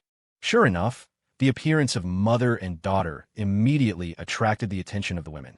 Everyone stopped chatting and stared at them. Both mother and daughter lowered their heads in shame, wishing they could disappear into the ground. Linda even covered the baby in her arms tightly, afraid of being seen. Mother and daughter walked into the village under the watchful eyes of the crowd. Watching the retreating figures of the mother and daughter, the women sitting at the village entrance suddenly acted as if they had discovered shocking news and couldn't help but gossip. Isn't that Linda and her daughter? Are they back from the city? It really is them. I heard her daughter had a biracial baby. Is that true? It must be true. I heard that Sarah isn't Michael Young's biological daughter. She's Linda's illegitimate child with another man. Yes, a few days ago, Michael Young was acting strangely when he came back.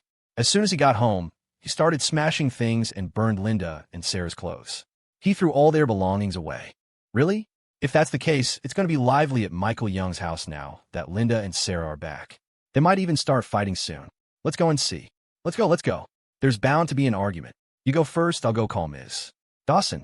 The women stopped cracking melon seeds, got up, and walked towards Michael Young's house. At the same time, Linda and Sarah passed through the village and gradually arrived at the door of the last house in the village. Here was their former home. Their appearance caused a huge sensation in the village, and many Willow Creek residents had followed them to watch the spectacle. Feeling the strange gazes behind them, Linda and Sarah felt extremely embarrassed. But as things stood, they had no other choice. Linda steeled herself, walked forward, and knocked on the courtyard door. Who is it? An impatient male voice came from the courtyard. It was Michael Young. Soon, the courtyard door was opened, and Michael Young appeared behind the door. Seeing Linda and Sarah suddenly return, Michael Young's expression instantly darkened. "Hi, it's me, I'm back." Linda looked at her husband and called out with a flattering tone. Her posture was very low, even humble, and her tone was obviously ingratiating. "Linda, how dare you come back? You shameless woman. What are you doing back here? Why didn't you die outside? What are you back for?" Looking at Linda, who had been cheating on him for so many years, Michael Young was furious, pointing at Linda and yelling a torrent of abuse. "Linda, you haven't heard to come back? You shameless woman. What are you even doing here? Why didn't you just die out there? Huh? What are you back for?" Michael Young roared, pointing at Linda, unleashing a torrent of abuse. "Hi, this is my home. If I don't come back, where else can I go?" Linda said with a bitter expression, her face etched with deep resignation. "Your home? Get out. This isn't your home, you bitch. You cuckolded me for so many years, making me raise another man's daughter all that time. You still have the gall to come back? Get out. Get out now." Michael Young's face was livid. He stepped forward and shoved Linda with all his might. The force of the blow sent Linda staggering backward, nearly falling. Seeing her former husband treat her with such coldness, she couldn't help but cry. "Hi, I was wrong. Please forgive me. I beg you, please let's come back." Linda, shameless as ever, continued forward, desperately pleading with Michael Young, hoping he would soften his heart and forgive her past sins. "Dad, my mom really knows she messed up. We have nowhere else to go now. Are you really going to abandon us too?" Sarah looked at her former father, now so heartless and cruel. She couldn't help but shed tears, a wave of overwhelming sorrow washing over her. Ethan didn't want her anymore, and now even the father who had raised her for approaching 30 years didn't want her. She felt like the most miserable woman in the world. "Get out. Who's your dad? You're just a biracial child.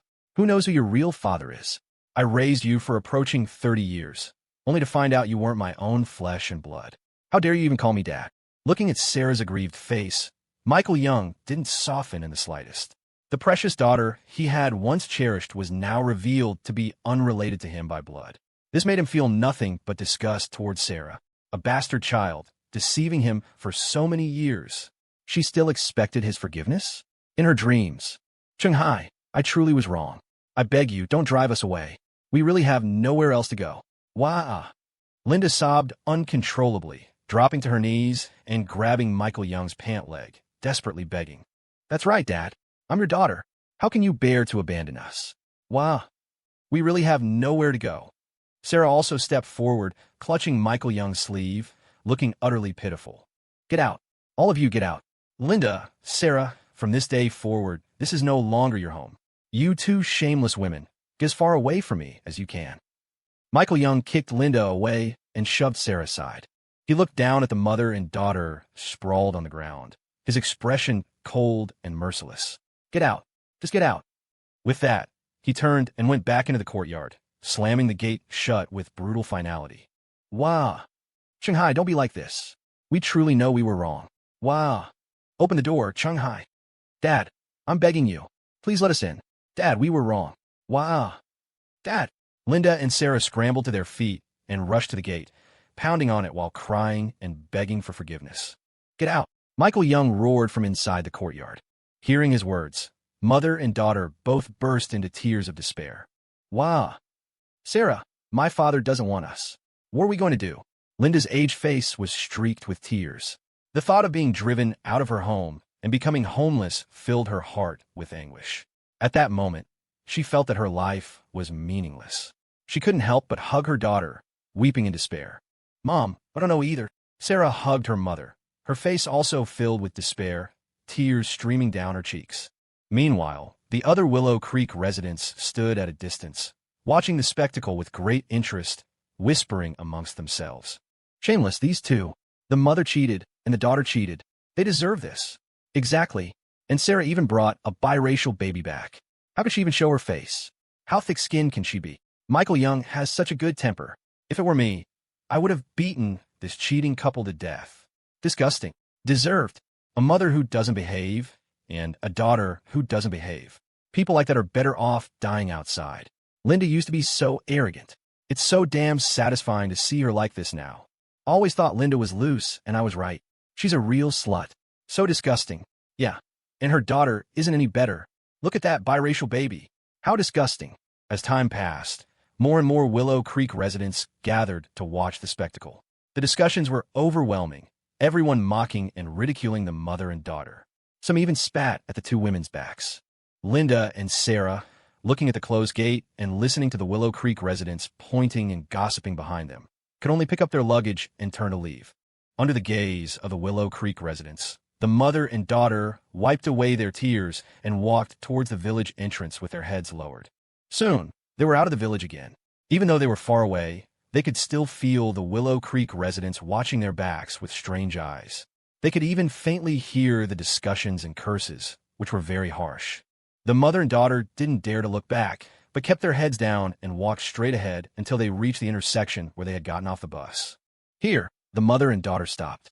Looking back at the village not far away, Linda couldn't help but cry sadly. Daughter, we can never come back again.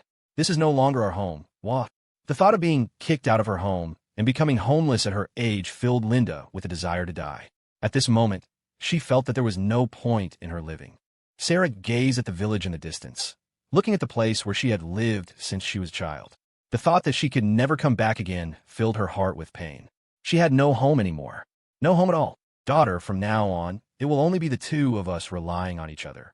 Linda looked at her thin daughter, and tears couldn't help but flow again. Mom, what are we going to do in the future? Sarah looked at her elderly mother and the biracial child in her arms, feeling that the future was bleak. She had no job, no money, and two burdens to carry. She really didn't know how she was going to survive in the future. Time flew by, and before they knew it, 3 months had passed. July arrived in the blink of an eye. Summer was in full swing, and the weather was getting hotter and hotter. Jessica was now in her 3rd trimester, her belly quite large. Naturally, as her pregnancy progressed, Ethan noticed that Jessica had become clingier than ever. Bizarre thoughts often popped in her head. For example, she'd wake up in the middle of the night, demanding barbecue ribs. If Ethan didn't buy them for her, she'd cry and refuse to go back to sleep, leaving Ethan with no choice but to drive downtown in the wee hours to get them. But after he finally brought them home, she wouldn't even want to eat them anymore. She was just being difficult. Sometimes, Jessica would become childish, constantly wanting Ethan to play silly games with her, and she'd get upset if he didn't. Other times, she'd throw little tantrums, acting like a kid. Ethan, however, found her silly side rather endearing. Of course, Jessica's biggest regret was that they couldn't fulfill their marital duties anymore. This left Jessica at a loss for what to do every evening. She used to be able to play with Ethan, but now, with her big belly, she couldn't. It made her feel bored, like life had lost its meaning. Besides all this, Jessica had also become a bit sensitive and suspicious. She kept seeing Instagram reels about wives getting cheated on during pregnancy. This made her worry that Ethan might be unfaithful too. Because of this, she often looked worried and troubled, constantly asking Ethan if he would cheat on her or betray her. Only after receiving his reassuring answer would she finally relax. Peaceful days always passed quickly. Another 2 weeks flew by in a flash. Jessica's belly was even bigger. She would be giving birth soon. One quiet evening in September, after taking a shower, Ethan was in the bedroom with Jessica, getting ready for bed. Jessica lay in bed with her big belly, while Ethan leaned on her stomach, listening for any movement inside. "What's up? Did you hear anything?" Jessica asked, amused. Lately, Ethan had been listening to her belly every night, trying to hear the baby's movements. "The baby moved. I think it kicked me," Ethan exclaimed, his face filled with excitement. "All right, stop listening and come here," Jessica said, looking at him helplessly. "Hee, coming," Ethan replied with a smile, lying down next to her. Jessica instinctively snuggled into his arms, resting her head on his chest, nuzzling him like a cat. "Honey, I'm going to give birth soon, and I'm a little scared," Jessica said, pouting slightly. She had never given birth before. This was her first time. She had heard that childbirth was extremely painful, and some women even died. This made her feel nervous as her due date approached. Don't be afraid. Honey's here with you, always," Ethan said gently, patting her back, his voice incredibly tender. He knew that pregnant women felt a lot of pressure as they neared their delivery date, especially first-time mothers like Jessica. All Ethan could do was be there for her, to make her feel safe. "Then, honey, I heard that after giving birth, you get stretch marks on your belly, and they're so ugly.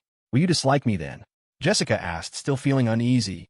Although she had been moisturizing her belly since she got pregnant to prevent stretch marks, you never knew what might happen.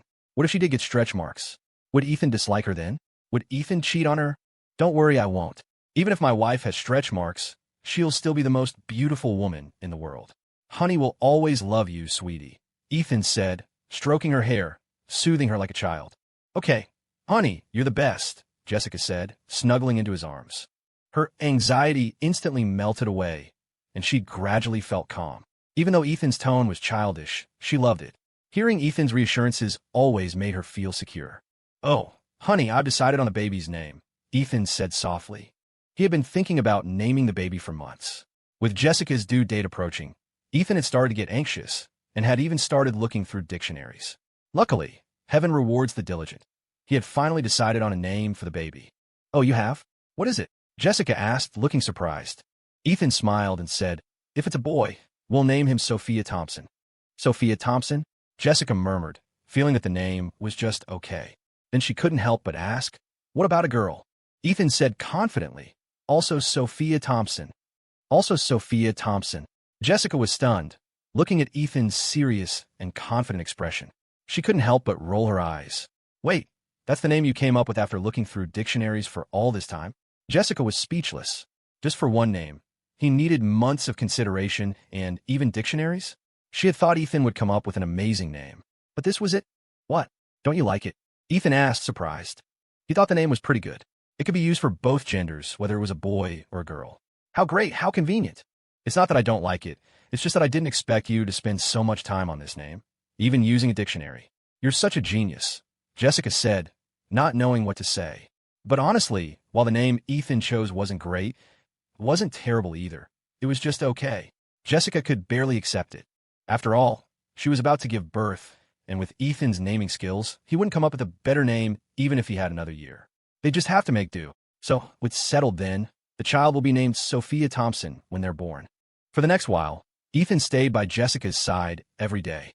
After all, Jessica was heavily pregnant, and he worried that something might happen to her if he wasn't there. Meanwhile, Margaret, back at the parental home, couldn't sit still.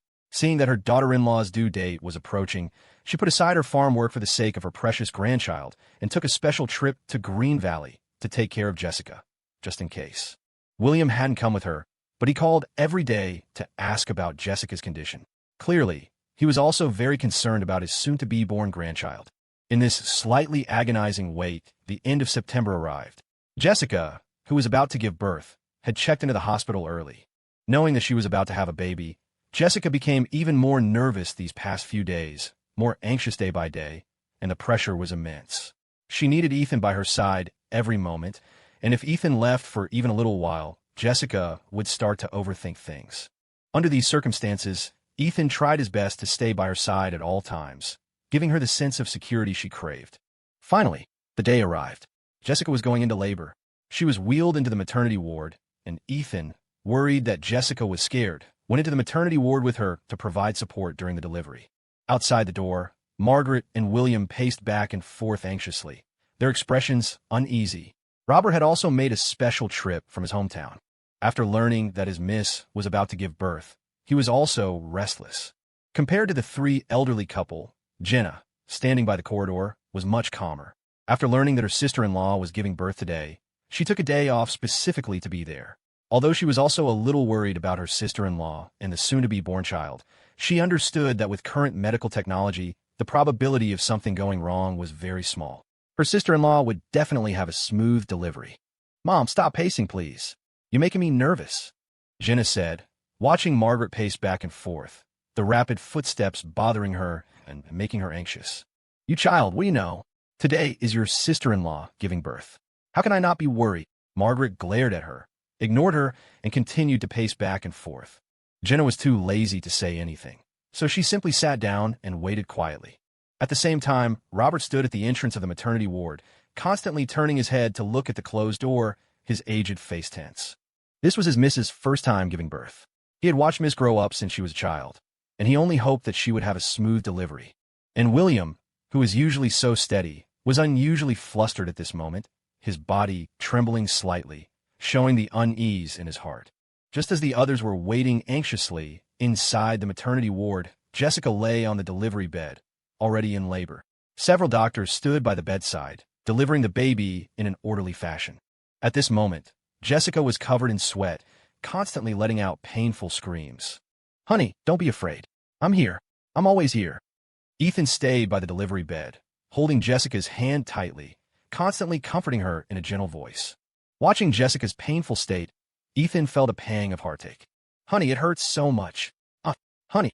Jessica squeezed Ethan's hand hard, using all her strength, but with each push, she felt a tearing pain in her lower body.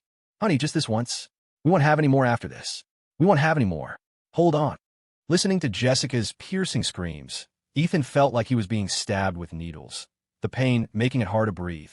Seeing Jessica in so much pain, he made up his mind at that moment that they wouldn't have any more children. He didn't want Jessica to suffer like this again. "Honey, it hurts so much," Jessica cried out while looking at Ethan, tears streaming down her face. "Push harder. The baby's almost out. Push a little harder." A doctor looked up at Jessica and urged her. Jessica used all her strength, slowly pushing the baby out her body. "Why isn't she giving birth yet? It's been several hours." Outside the maternity ward, Margaret listened to the screams coming from inside, and she was as anxious as a cat on a hot tin roof. Robert and William also frequently turned their heads, constantly looking at the closed door of the maternity ward. Even Jenna, who was relatively calm, couldn't help but feel anxious as she watched the time pass, and the baby still hadn't come out. Wah wah wah. Just as the others were anxiously waiting, a loud cry finally came from inside the maternity ward. The baby's tender cry was extremely penetrating, traveling far down the hallway. "It's born! It's born!" Margaret was the first to rush to the entrance of the maternity ward, her face breaking into a smile. Robert and William also breathed a sigh of relief. Jenna also relaxed and went to the entrance of the maternity ward to wait.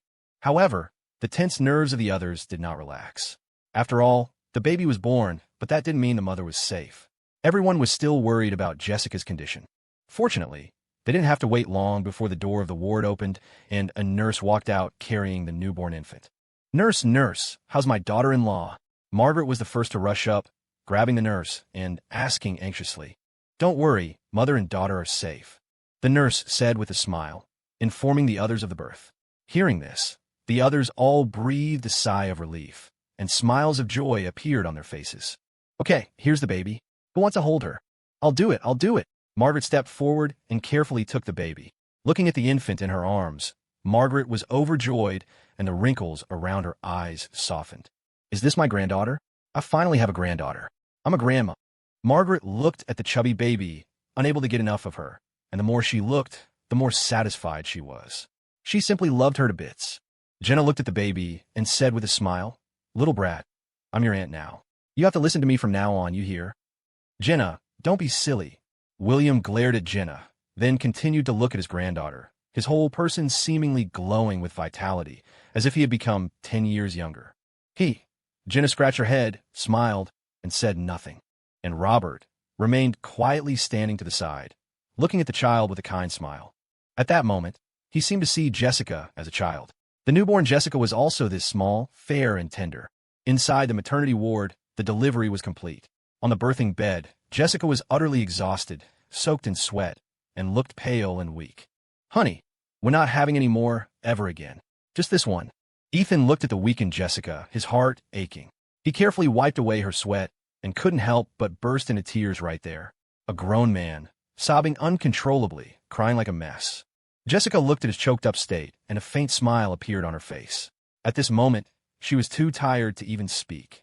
Her whole body was extremely weak, and seeing Ethan cry, she couldn't help but tear up as well. But unlike Ethan, who was crying because he felt sorry for her, she was crying because she was happy. Because she knew she had successfully given Ethan a child that belonged to her and Ethan. "Honey, why are you crying? Does it hurt a lot?" Ethan reached out and gently wiped away her tears. Jessica just looked at him quietly, a smile always on her lips. "Honey, I love you." Ethan gently leaned down and placed a kiss on Jessica's forehead. Jessica's smile deepened. Although she was too tired to speak, her eyes clearly said that she loved him too. Later that night, the moonlight was like water. In a private suite at the hospital, Jessica lay in bed, already fast asleep. She was truly exhausted today. After leaving the maternity ward, she had drifted off to sleep. At this moment, Margaret, William, Jenna, Robert, and others were all gathered around the bed, quietly waiting for Jessica to wake up. Ethan sat by the bed, closest to Jessica, looking at her worn-out face. As a new father, he couldn't manage a smile. Margaret, on the other hand, held her grandson, unable to put him down, never getting enough of looking at him. After a long while, finally, Jessica slowly woke up. She gently opened her eyes, and the first thing she saw was Ethan's worried face. Then Margaret, William, Robert, Jenna, and the others crowded around, appearing before her. "Honey, you're awake?" Ethan held Jessica's hand and quickly asked softly, finally revealing a smile on his face. "Honey, where am I?" Jessica, just waking up, was still a little dazed, but seeing Ethan beside her, she felt safe. "You just had the baby today. You're in the hospital room. Did you forget?" Ethan looked at her with gentle eyes, full of affection. "The baby, yes, our baby. Where is he?" Mentioning the baby, Jessica suddenly became emotional and struggled to sit up in bed. Don't rush. The baby's here. He's not going anywhere. Take it easy." Ethan quickly got up and helped her slowly sit up in bed. Margaret quickly came forward and handed the baby to Jessica. Looking at the fair and tender baby in her arms, Jessica couldn't help but show a joyful smile, her eyes very gentle. "Baby, this is our baby, Ethan. We have a baby. Jessica looked up at Ethan, bursting into tears of joy, the tears streaming down her pale face. She had loved Ethan for 17 years. Now, she had finally given birth to a child for Ethan, a child that belonged only to her and Ethan. At this moment, Jessica felt as if she had achieved a wish. Her heart was filled with satisfaction. At the same time, she felt infinitely happy. "Yes, baby, this is my baby. We have a baby now." Ethan smiled gently, looking at the adorable baby.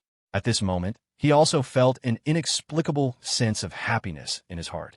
At the same time, he also felt a sense of responsibility and mission as a father. This feeling was wonderful, something he had never experienced before. The others, looking at the loving couple and the newborn baby, also showed smiles. After staying in the hospital room for a while, Robert and Jenna left. Robert was old and needed to go back to rest. Jenna had to go back to school. She had class tomorrow morning.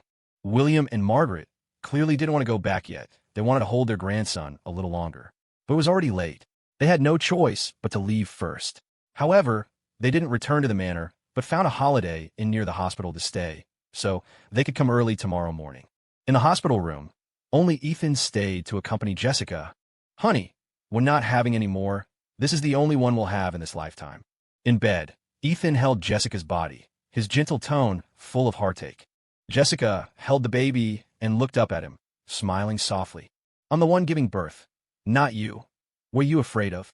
But watching you give birth scared me. Seeing you in so much pain, I'd rather not have children." Jessica looked at his sincere expression, her heart filled with emotion, and she couldn't help but lean in and kiss Ethan on the face. Good boy. Honey, look, I'm fine, nothing happened. Jessica deliberately put on a relaxed expression, like coaxing a child, smiling and coaxing him. But the fatigue in her eyes could not be hidden. Ethan knew she was pretending to be okay, just to reassure him. Thinking of this, Ethan felt another wave of emotion in his heart.